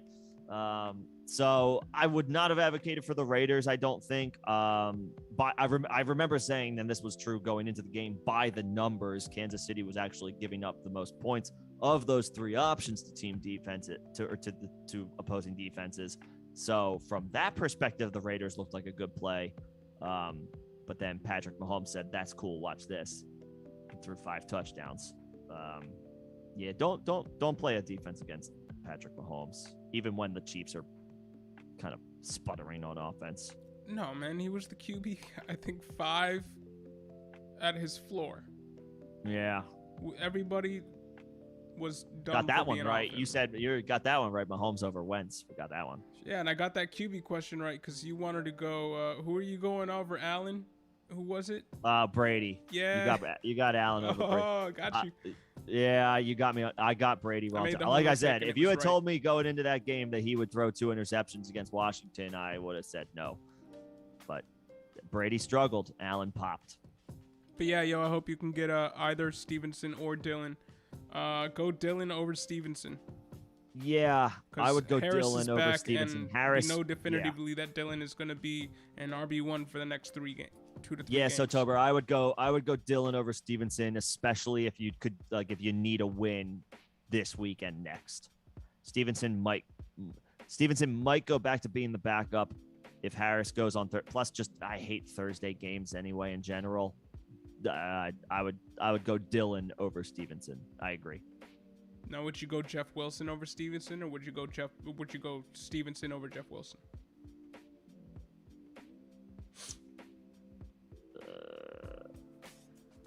I guess it would. I would be rolling the dice a little bit depending on if Mitchell misses time, but technically you're rolling the dice on whether or not you're Harris rolling the dice on both. is going to miss time too. And yeah, came back to practice. Slight edge. That's why I wanted to just make the slight edge to Stevenson, but it's close comparison there. Yeah. Okay. Slight edge, but Dillon over both for sure. All right, we got a kicker question. All right, Slim. I'm gonna leave it to you, bro. I was confident about Boswell, and then I backtracked on him a little bit once you when found I out realized about the weather. Yeah. The rain. Well, guess what? That didn't really matter. I think Boswell had a solid day. Boswell, like moving forward, Slim, Boswell, and here's why. The Steelers were slop on Sunday against the Lions. But when Ben Roethlisberger, first of all, the defense is good. Pittsburgh's never going to get blown out of games. They're going to be in every game. I like kickers where game script doesn't get on a week-to-week basis. If I'm looking for a rest of season kicker, if I'm looking just give me a guy who I'm not trying to stream kickers. I just want a dude who I can plug in there and not worry about. Give me a guy week to week where I know I can look at a team, identify a team, and say that team's not ever going to get blown out. They're going to be in it most, if not every week. Therefore, game script doesn't get away from the kicker. That's Boswell. Of this group, that's Boswell. Well, there you go. I think he's an easy call rest of the season. This Steelers offense maintains drives, but sometimes struggles to finish them. If Ben Roethlisberger misses any time, Mason Rudolph is not good, but he's good enough for fantasy purposes to sustain enough drives to get Boswell into field goal position. And again, the Steelers defense is good. I know TJ Watt got hurt, but it's not a season-ending injury. This is a good overall unit. Give me that kicker. Give me Boswell. And I just got to say, I'm not going to stand for this Russell Wilson slander. Brett, better watch yourself. Nah, he's okay. He's been a top 10 fantasy quarterback since maybe this since specific game. League.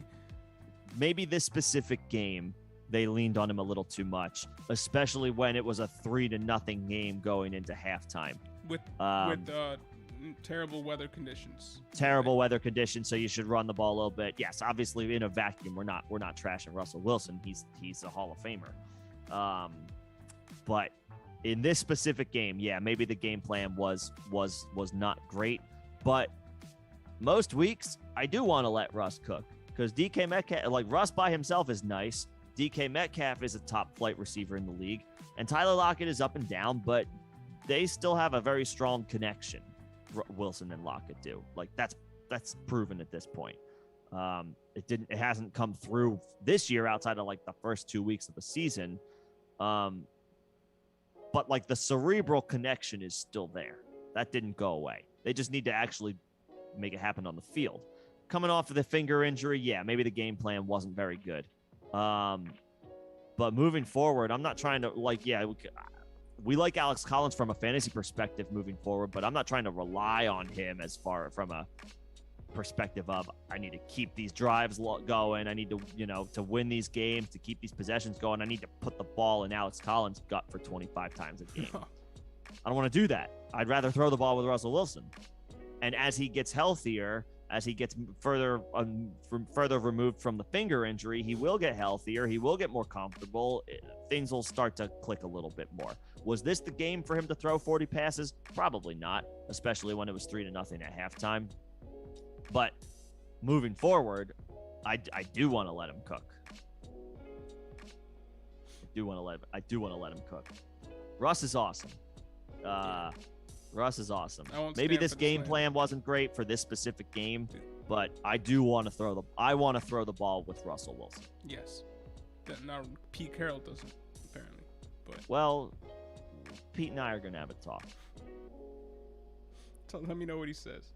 Yeah, I'll let you. So that was AJ Green. Yeah, get him off your squad and get Elijah Moore on it if you can. Ain't no that shit always. Some of y'all with your names. We love y'all too. And I guess thanks for the compliment. Sure. I'm just gonna.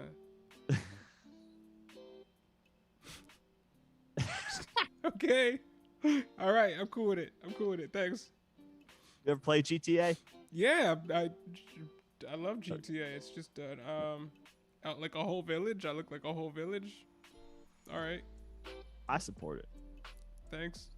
I support it. Hey, Sheed, you're welcome. And thanks to you as always for being tuning in here, bro. Yeah, appreciate it. Always good to see everybody who thinks enough of us to come back. Yeah, no, Brett, I agree 100%. That's the name of the game at the end of the day. It's not like when you're trying to make a trade, it's not about like did I win or did I lose? It's about did I make my team better? Yes. So 100%.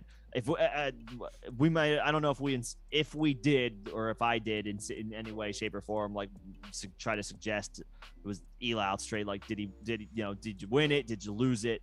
That if I did, then that's my bad. That's not the message I'm trying to convey. I typically frame it in terms of win-lose concepts, and I know it's a bad concept. Yeah, it's about did I make my team better? Because the other person could have made their team better by getting rid of Agnew so they could free up a roster spot. We never know. And so I just addressed it as that is a win for you because you made a lateral move and picked up a depth receiver. So that was a win for you. I was not commenting on whether or not it was a win or lose for the other person. Now, sometimes we look at a trade and it's clearly so one-sided that we're just sometimes it's like, whoa, wow, what was that other guy thinking? Right. That's a win or that's a loss for you. And just because it's so readily apparent. Doesn't happen a lot, but yeah. It does not happen a lot. We've seen a couple. Yeah, I mean, we'll make a concerted effort to try and stay away from that win-loss narrative. And when we say things, usually it's a win for you, not necessarily you won that trade over the other person. If you think you won the deal from the perspective of your team, that's what you're going for. I made 2 trades in the keeper league over the weekend, and I didn't feel particularly. I felt good and bad about both of them, and that's typically how a trade should work if everyth's equal. You're gonna have mixed feelings, like should I have done that? But I'm excited. Right, you should feel a little hesitant about what you're giving away, but you should also just feel excited about what you're getting back. And that's in a perfect world, every trade would be that way, but not everyone is. Nope. But yeah, long story short, we agree. Elout, hey, yeah. So in reference to what we were saying above with that deal you made, that helped your squad. So that's the important thing. Twan, I need a backup running back for week 12 and week 13. My backup is Jordan Howard and Jeff Wilson Jr., Stevenson, and Murray on waiver wire. I'm in a jam. I mean, your backup is Jordan Howard and Jeff Wilson Jr. Then play Jeff Wilson Jr. I wouldn't drop Jordan Howard at this point. Murray is on the waiver wire. Pick up Murray. But who I'm guessing that's it. Which Murray is that? Latavius? It's gotta be. Then I would just stand pat. I would keep Howard and Wilson. Yeah, I would just stand pat. I mean, if you want to swap one out, swap Stevenson for Jordan Howard if you can. But like, if you need one running back, then it's Jeff Wilson. I'm not necessarily dropping. No, Jordan Howard. Jordan Howard might have a role move. Like even when Miles Sanders comes back. But I'm just saying, stand pat. If you're gonna make a move, once you hear more definitively about Stevenson, it might. But we're not gonna. There's no update on. We're not gonna. No update on Sanders. I'm keeping Howard for sure, and I'm keeping Wilson. You got 10. Yeah, stand pat. Stand pat. Stick with where you're at. If it was if Damian Harris was expected to miss this Thursday game, then yeah, drop Jordan Howard for Stevenson. But Harris came back for a walkthrough for New England yesterday. He's not cleared yet, but he's on track. It would appear the news is positive right now for Damian Harris as far as a return. To that point, I would stick with what you got in Howard and Wilson. Amari Cooper or Michael Carter rest of season. What's up, Louis? PPR. I mean, Cooper feels like the obvious call, but he has been really up and down. Full PPR, I lean a little bit to Cooper. Yeah, because I mean we haven't spoken about Ty Johnson yet, and Ty Johnson's getting every single running back reception for the Jets. It's not Michael Carter. Michael Carter's been getting the snap share. He's been getting a fair share of usage. He's looked pretty good, but he got a garbage time touchdown. Ty Johnson is there getting 40 to 45% of the snaps, and while he's not rushing a ton, he picked up a fair amount of targets last game. And his presence there is always going to keep Michael Carter from reaching that top tier for running backs. Yeah, he caught 5 for 36, I think. He's carved out a solid pass catching role. I do have a waiver video coming out later this evening. So that you can kind of go back and check on some guys I did kind of highlight Ramondre Stevenson in that video, especially if you're a Damian Harris owner. Like if you have Damian Harris, then Stevenson gets prioritized. But anyway, Ty Johnson was highlighted in that video too. Definitely like him rest of the season to continue to take snaps and touches away from Michael Carter, including those valuable catches. So. At least with Cooper, he's a mainstay in a good offense. But yeah, I'm inclined to go down. Cooper. Yeah. Slight edge to Cooper. Louis, you're not dropping either one of these guys, right? Or you want to hang on to both. Could be matchup dependent based on, week to week, but slight edge to Cooper. He's just a little bit more established. And Matt, hey, thank you for the super chat. All right, thanks, Much Matt. appreciated. Drop Schultz for Knox, and do you think Kamara plays? First one, yes, right? First question, yes, pick up Knox. Yes, especially considering Cole Beasley is banged up and has been since week 6, and it's not going away. So the short to intermediate passing weapon is now Knox now that he's back. I mean, I know he didn't explode in this last game. They didn't technically need him and saw some of their other auxiliary weapons step up. He had a look in the end zone. He did. I think Allen missed him. And that'll continue. They need Dawson Knox got Knox was one play away from a double digit outing in his first game back.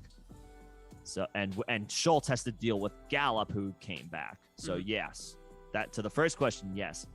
Do we think Kamara plays? So Nick Underhill, he's a beat reporter for the Saints, was kind of on this from the jump last week. From the jump was pretty much saying like not looking good for Kamara. Lots of people were trying to hold out hope. I saw there's a doctor on Twitter. He works for Fantasy Points. I'm blanking on his name, but he's really good. Was saying that he was reviewing the video, didn't see anything inconclusive to suggest that Kamara this was the play where Kamara got hurt. He didn't identify it. But Underhill, the Saints beat reporter, was on top of it, saying like, not looking good for Kamara this week. They're working out multiple running backs. Like they're worried about, or this could be concerned about Kamara's knee injury. And as it turns out, that was true. Kamara just was never close to playing in week 10. Right now, we got to see how the practice reports work themselves out. There hasn't been anything new quite yet. Wednesday will probably be a little bit more telling. If he doesn't log a practice tomorrow, that's going to not be a very good sign. If he gets a limited session in, we're going to be feeling good because he'll be on track to play at that point.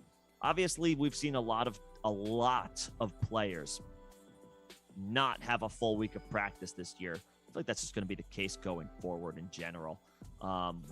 Running back, wide receiver, quarterback, whatever, it doesn't matter. Like lots of players don't see a full week of practice these days. Some players don't see any practice at all.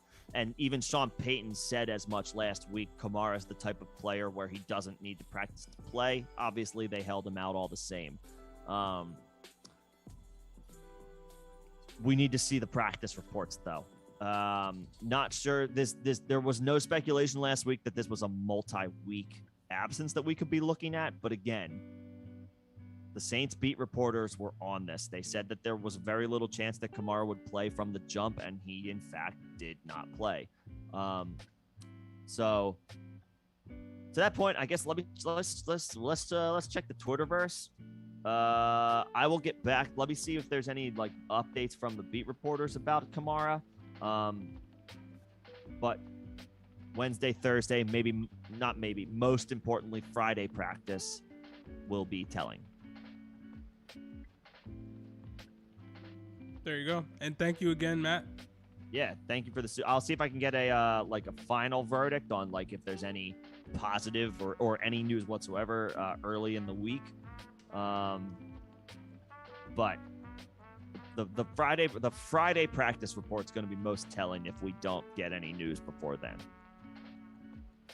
which I'm sure we will. I'm not seeing anything on Underhill's page, anything recent about Kamara, so it's going to be wait and see. There you go. If you got any other questions, throw them in the chat. Once again, Thank you. Mike, or Satober, still, man, we try to get you the best advice possible. Yeah, we do what we can. 100% of the time, but I got the Broncos over the Cowboys wrong. So back to the drawing board for me. Thank you, Matt, for subscribing. Much appreciated. Oh, that's awesome. Let's get to Mike's question here. Drop 1. I need to activate Chubb. Logan Thomas, Pollard, Madison, Ayuk, Ramondre Stevenson, Ingram. I think it's Logan Thomas just because he's not playing, man. Yep. You got to subtract the guy that's not playing right now. Even though Logan Thomas, when he is playing, is a tight end 1. Who's your other tight end, I guess? Since he's not helping you right now, when you get to that point, we're at the point. Yeah, we're at the point in the season where it's like if they're not helping you now, and there's not like a clear path to them returning within a couple of weeks, they're drops. And I don't want to drop my running back depth. I know you got like some RB2s and 3s in there, but those are valuable. Those are valuable. Pollard's valuable. Madison's valuable. Stevenson's valuable. Ingram's definitely valuable if Kamara has to miss more time. I don't want to drop any of those dudes. Ayuk had a dud game coming off of a good game previously, but he's still a focal point in the offense. I'd rather have him over Logan Thomas right now. Yo, where are you seeing that Donta Foreman news, appreciate man? that, Brett. I didn't see that come up, but yo, thank you so much for the super, Brett. And thanks for the comments there. I'm searching on the Googles. It's not coming up.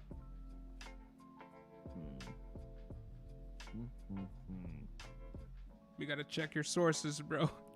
But yo, that's interesting news for sure. I'm looking for something on Donta Foreman. That lends itself, to what Nick was saying. He was talking about Donta Foreman being the guy over Jeremy McNichols. So yeah, if that news is true, then hey, you were right, bro.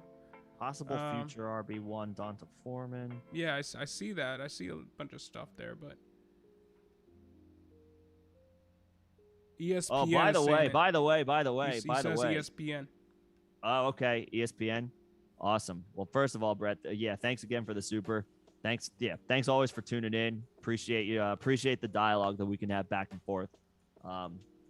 That's what we like to do at the end of the day. We just like talking football with you guys. Absolutely. And ESPN and with Donta Foreman, revenge game this week, baby. It is. It is. Revenge game. Fire up Donta Foreman. Crap, I gotta put a waiver. And Donta Foreman, for what it's worth, I'm gonna have to do a video on him. I mean, his best comparable on Player Profile is Jonathan Stewart. He ran a 4.46 at his pro day. I think you have your project for tonight or his tomorrow Sparks, morning. He had a 113.5 Spark score, which is 59th percentile. College yards per carry of 3.6. His BMI is 31.6, so he should be able to carry the workload. The issue was the Achilles tear. He had a significant injury. Yes. A few years ago, but I may have he to was post a guy my... when he was coming out. I was excited about Donta Foreman before that Achilles injury, and we now know that Achilles injuries aren't as scary anymore. They are scary for like a lengthy absence, but they can. There's a non-zero chance that they can return. We've seen it with Cam Akers. We've seen it with Marlon Mack. Donta Foreman's just the next guy, and Donta Foreman was back last year. This isn't the first year back. This is the second year removed from that injury, being back in the NFL. Donta Foreman. And Twan, we're gonna go back up. We'll get to your question. We just jumped down to Brett because he threw the super in there. We just wanted to talk a little bit about Donta. But yeah, stay tuned tomorrow at some point. Who is Donta Foreman? Something like that. Yeah, I'll put together something. That's all right. Thanks for that breaking news, bro. I'm gonna keep an eye out for that report when it comes up on my feed here. But hey, thanks again, Brett. And Twan, real quick about the running backs. Was there another question? No, I mean we did kind of touch on it. Just hold Howard and Wilson. Yeah. And play. Well, I mean, you can potentially play. He says my question for week 12 was for week 12. I'm projected for Miles Sanders and Harris back if they all play. Then Jordan Howard, Jeff Wilson Jr. or Ramondre Stevenson. That's why I'm looking at Murray over Freeman. So Murray should be back then. We might have to come back to that one just because we're not at week. We're at a Yeah, I mean, I can't project week 11. If I know you want to work Sanders ahead. is going to be back, and what Mitchell's return from this injury is going to be. Sorry, I see it now. Sorry. I'm sorry Mitchell, to have Sanders, to say, Harris hit back. us up on Saturday for this one, or we might need to see. Or so. We might need to, we got to see if there's anything on Sanders. There's been no update on Sanders. We got to see something. And we got to see first. we got to have an update on Mitchell. I mean, there's a chance Yeah, he plays we're gonna this have to week, come. In which case Let's you come. shouldn't be worried about Mitchell at all. But we don't have. Let's come enough back to that this information. weekend. We gotta see how practice reports play out for those guys. We gotta come back to that one this weekend, but we will. But sorry for the mix-up there, Twan. And, sorry, I missed that. I missed the second part. Sorry for not being able to give you a definitive answer there. Well, yeah, you're talking about like multiple fluid situations. So yeah, we'll get it sorted out 2 weeks from now. We'll get it sorted out. We will get an answer for you. In fact, I'll write that down. There you go. Let me copy your question here, but all right, come back in next time. Next time we're live streaming, and we'll have a better answer, a more educated answer for you. Yeah.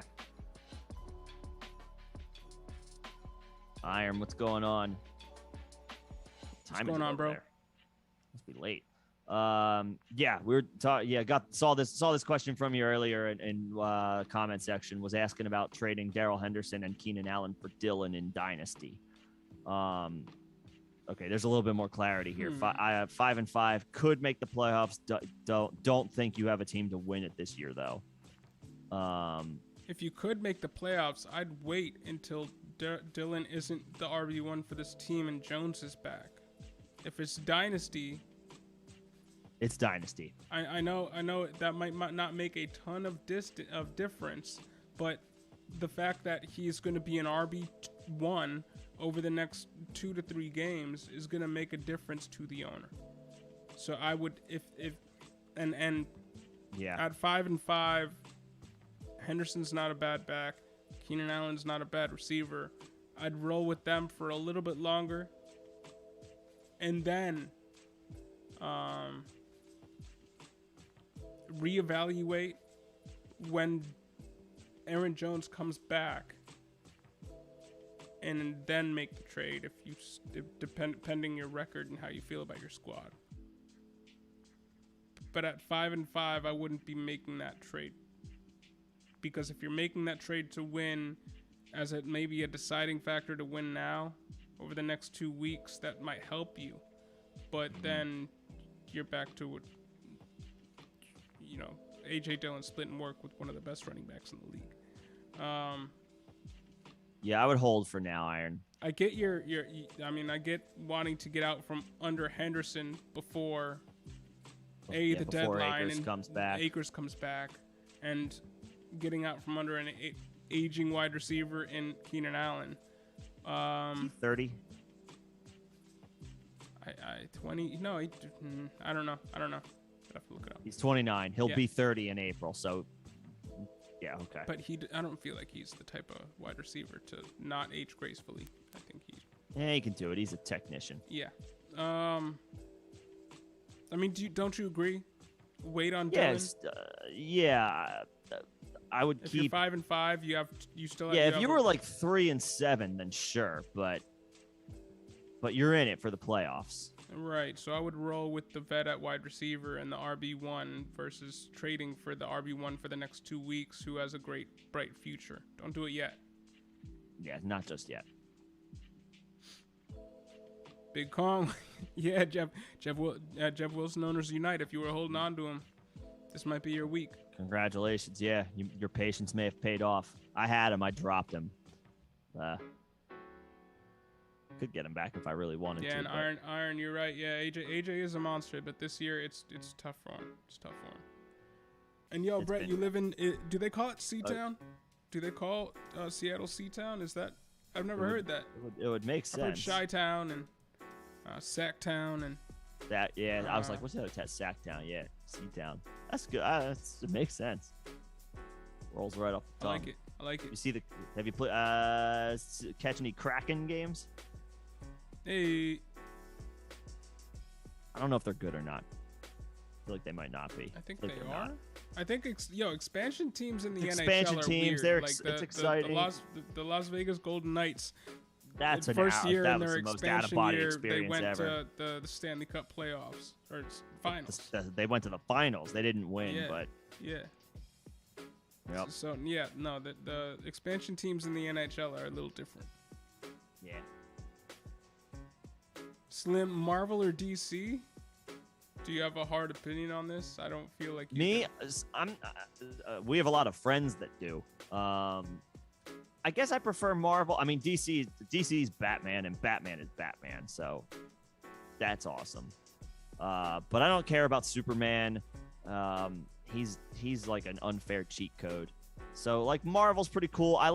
So I'll be honest, I'm not a comic book guy, or I wasn't. I honestly did not know who Iron Man was before the movies.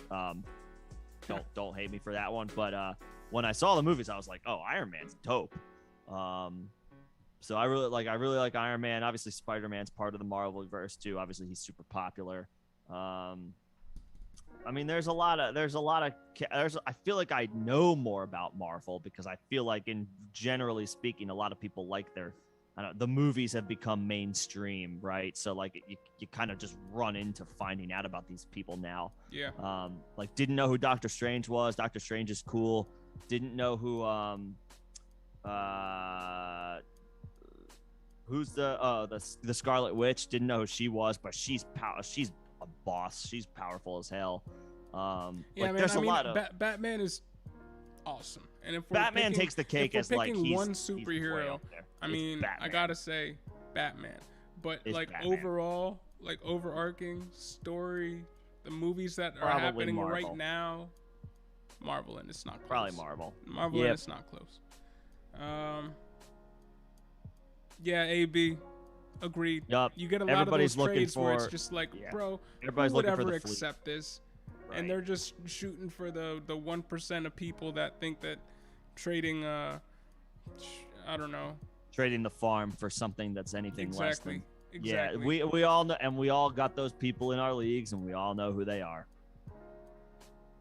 Yep. But conversely, there might be that person that you know is always up to make a bad trade. True. Or a trade that doesn't benefit his team. There we go. I Yup. phrased it incorrectly. A trade that doesn't benefit his team. Yup.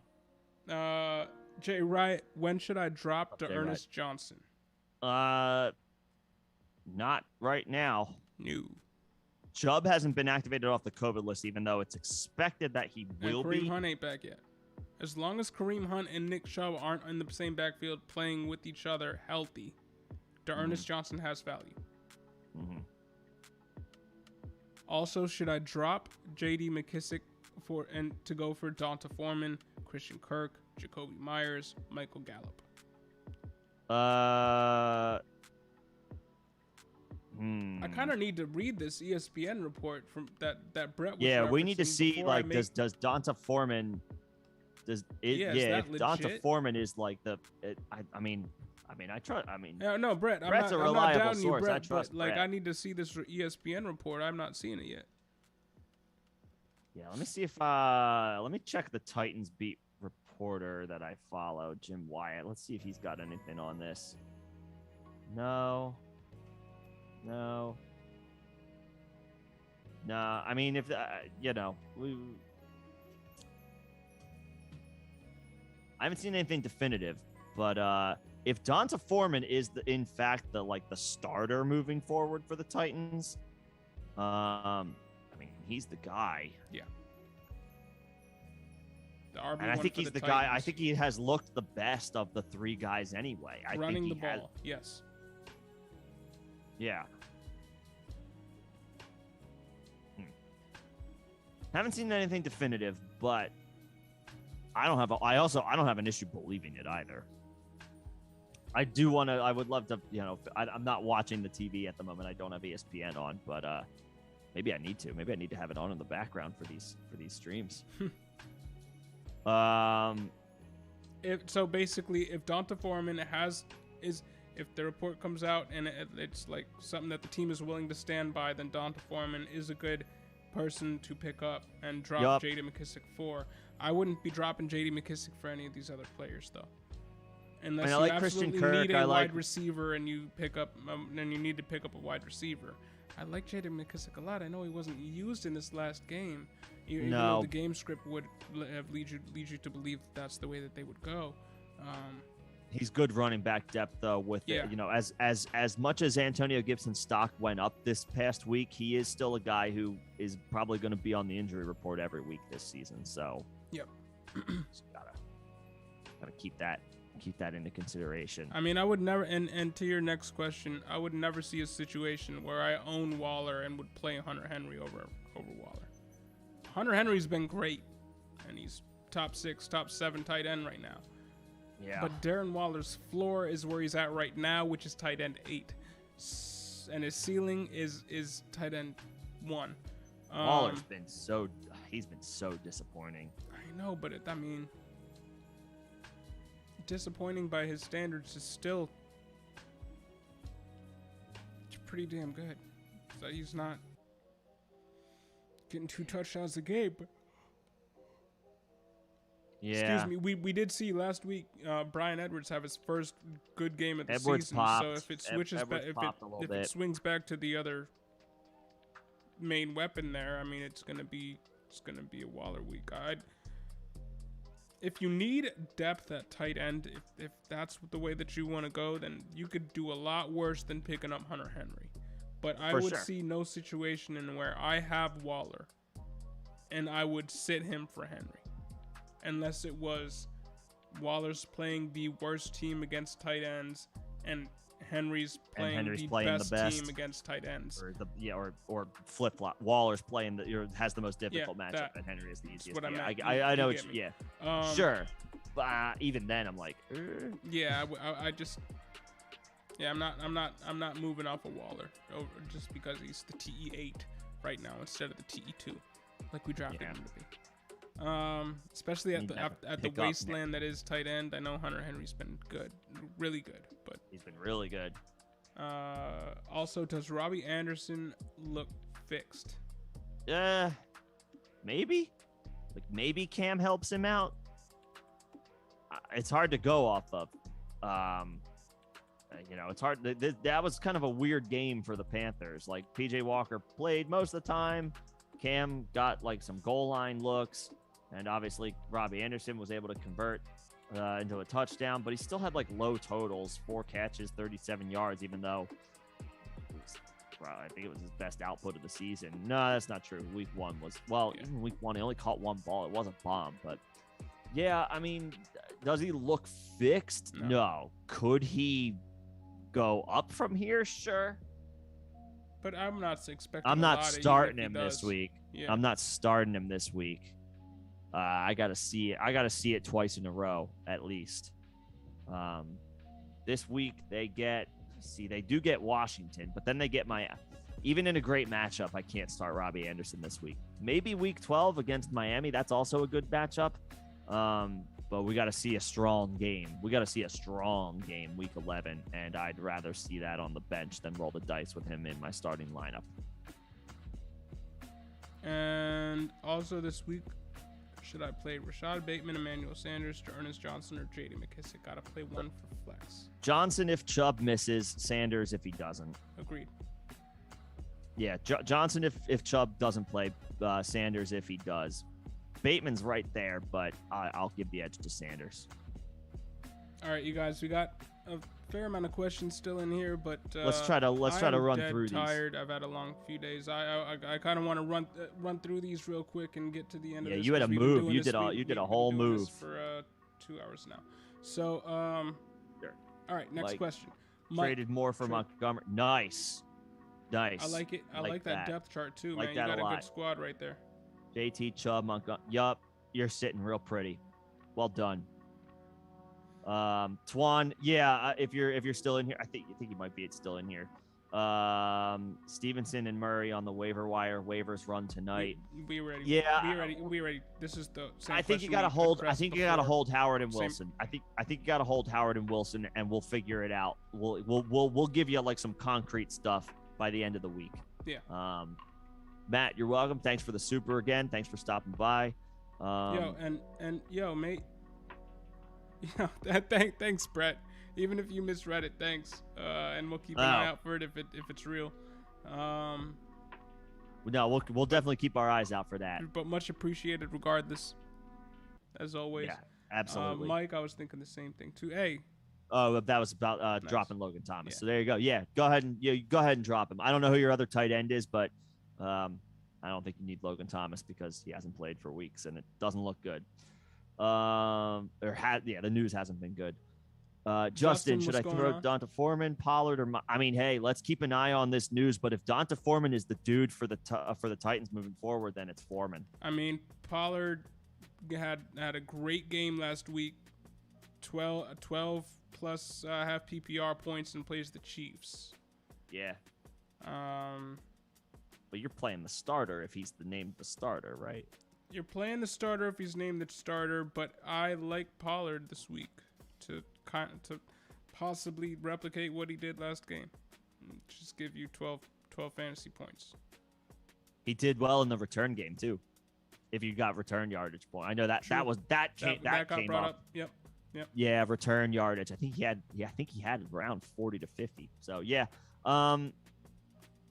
scoring might sway my answer there, Justin. If you're in standard, half or full, that might change things.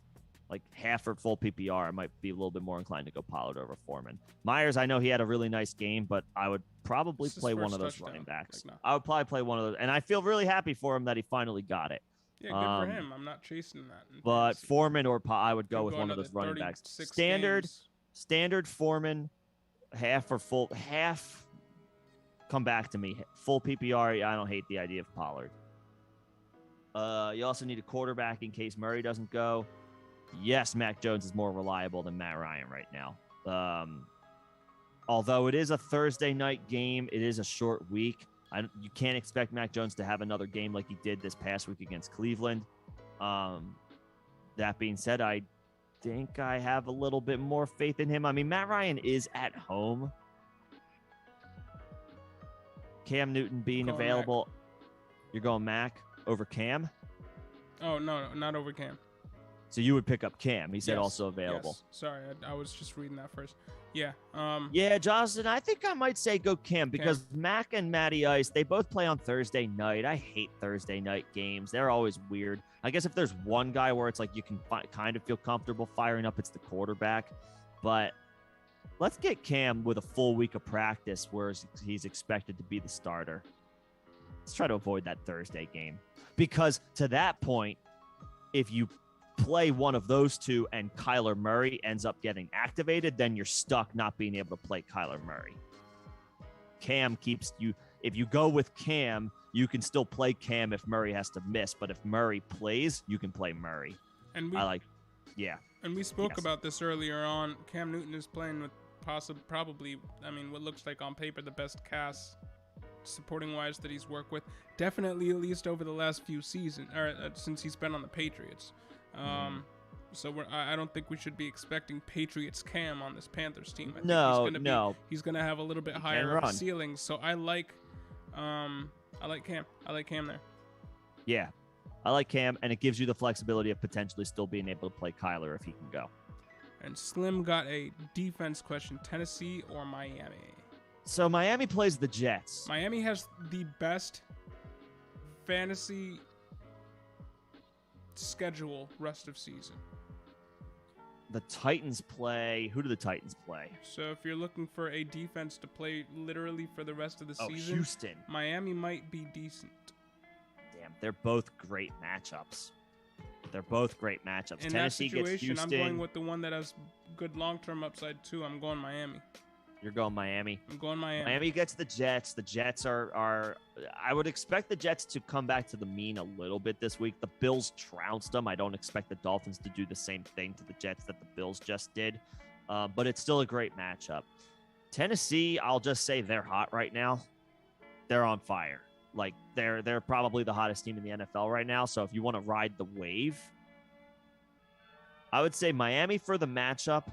The Titans, though, are hot. And they're at home against a bad Houston team. Yes, Houston's coming off their bye week, but Tennessee is just the significantly better team. Their defense looks like they're, rounded into form a little bit after some rough stretches to open the season. I might give a slight edge to Tennessee, but Miami I would say that the Miami has the more favorable matchup. And if you're looking to grab a defense for the rest of the season, then sure, Miami. Miami plays the Jets, then the Panthers, then the Giants, then the Jets, then the Saints with Simeon, then the Titans. We're still thinking no Henry, and then the Pats for the last week 18. So that last stretch of games, two, I don't feel great about, but those next five, those next four games are great. Where's that Saints game? Is that in New Orleans or in Miami? In New Orleans. Okay, I don't like that as much. But it is Trevor Simeon. Yeah, I don't like chasing mediocre defenses on the road. Fair, but for this week, my point stands for the next 4 games. Great schedule. Yeah, true. The move against the. Oh man, this is a good question, Slim. Pitts can definitely get phased out by Belichick, and the Chargers are getting eaten alive by tight ends. Ty Conklin had another 2 this past week. I don't know if I could take Pitts out of my lineup. Frymuth did not look good last week. Well, nobody really fine. looked good in the past game for the Steelers or really anybody in that game. I don't think I can sit Pitts. I don't think I can sit Pitts, but there's definitely downside with him this week. I'm playing Pitts. Fryermuth is all upside, but Pitts, I'm playing Pitts. You drafted him to be your guy. Pitts is all upside. I'm playing Pitts. Pitts is nice. Yeah, I'm going to play Pitts. Play Pitts. What's going on, Shane? Traded A.J. Dillon and Knox for Mark Andrews and Alexander Madison. Other wide receivers are Jonathan Taylor, Najee Harris, Mark Ingram, Donta Foreman. No, Devontae Freeman. And QB is Lamar. Okay. And he's got the stack. Okay, so you built a stack with Lamar. All right. So Dillon is obviously an RB1 for the next 2 weeks. So you're not going to be able to, you won't have that for the next 2, but you have Jonathan freaking Taylor and Najee Harris. So, and Mark Ingram for however long Kamara's and he out. had Knox. So Mark Andrews is an upgrade over Knox. Madison. Madison, obviously, you don't have Dalvin Cook, so it's not a handcuff. But if anything happens to Cook, then Madison becomes the A.J. Dillon of this week. So, yeah, I'm good with, you made your lineup better. You made your, you went with the quarterback tight end stack. Don't hate that. Dillon was a nice, Dillon is nice for this week, but with Taylor and Najee, that makes him expendable. Yep. You picked up a backup running back anyway. Yeah, I'm good with it. Good with it. Antoine, hey, thanks for tuning in. Yeah, thanks for stopping by, man. We'll try to get a more definitive answer, but I wouldn't lose sleep tonight over potentially losing Stevenson out on waivers when you have guys like Howard and Wilson already. And sorry for the mix-up there, yeah. But sorry. We'll get you one. And MP, what's going on? What do you guys think about Gibson? We went on a little bit of a rant about Gibson earlier. We did. Hyped about him as well that they finally committed to him. And yeah, we think it continues, at least the usage, because he's still a little bit banged up, but they're willing to give him, like you said, career high in carries. So right. And to that point, the bye week is always a great time, not just for players to get right, but also to be like, okay, we need to commit to this dude. How do we get this guy more involved? I don't know why they weren't able to, or I don't know why they weren't. Well, they weren't doing it earlier in the season because of the shin injury. But if he's over this enough to the point where he can play through it and pain tolerance is not an issue for him, yeah, we're talking about a guy who in the second half of the season could easily be top 15. If not a little bit better than that. I was bullish on Gibson coming into the season. I'm not ready to put him higher than RB15 right now, but he could climb to the RB12, low end RB1. Love his talent, love his pass catching ability. Love the fact that this in a game where we were not expecting it, he delivered and came through. That's where you kind of get your stripes, right? In a difficult matchup where you're not expecting much and he delivers big time. That was great to see. Am I ready to go? I was gung-ho about him going into the season. I'm not going to be we're back, baby, as bad as I want to, because I have multiple shares of Antonio Gibson. But this was absolutely the most positive development we could have asked for, all things considered. Game script obviously favored him a little bit in what was totally unexpected. We could never have expected Washington to have a lead at any point against Tampa Bay, much less just beat them. But the fact that they committed to Gibson and the game was close, it wasn't like it was a blowout and they were trying to run the clock out. Gibson got the work. It was great to see. Let's see this continue against Carolina. This is another not impossible matchup, but not super favorable. So let's see what he does. But the man deserves 20 carries or 20 touches, and 5 of those should be catches, or at least 3 or 4. I know McKissick can catch passes too, but Gibson is a converted wide receiver hybrid. Give the man the ball. Agreed. But yeah, we are gonna cut it short there. Slim, put your question in the comments and we'll get to it. I can tell you the answer is no, Slim. Muth is the closest, but you got to start Pitts. We got to start Pitts. I know it's Belichick, but we got to start Pitts. All right, I'm gonna cut it short there. Okay. Thanks everybody for tuning in. We'll see y'all Saturday for some start sit. On Saturday we will be here 6 o'clock. So and thanks again for everybody that super chatted, subscribed, all that. So appreciate y'all. See you on in a few. Yep. See you this weekend.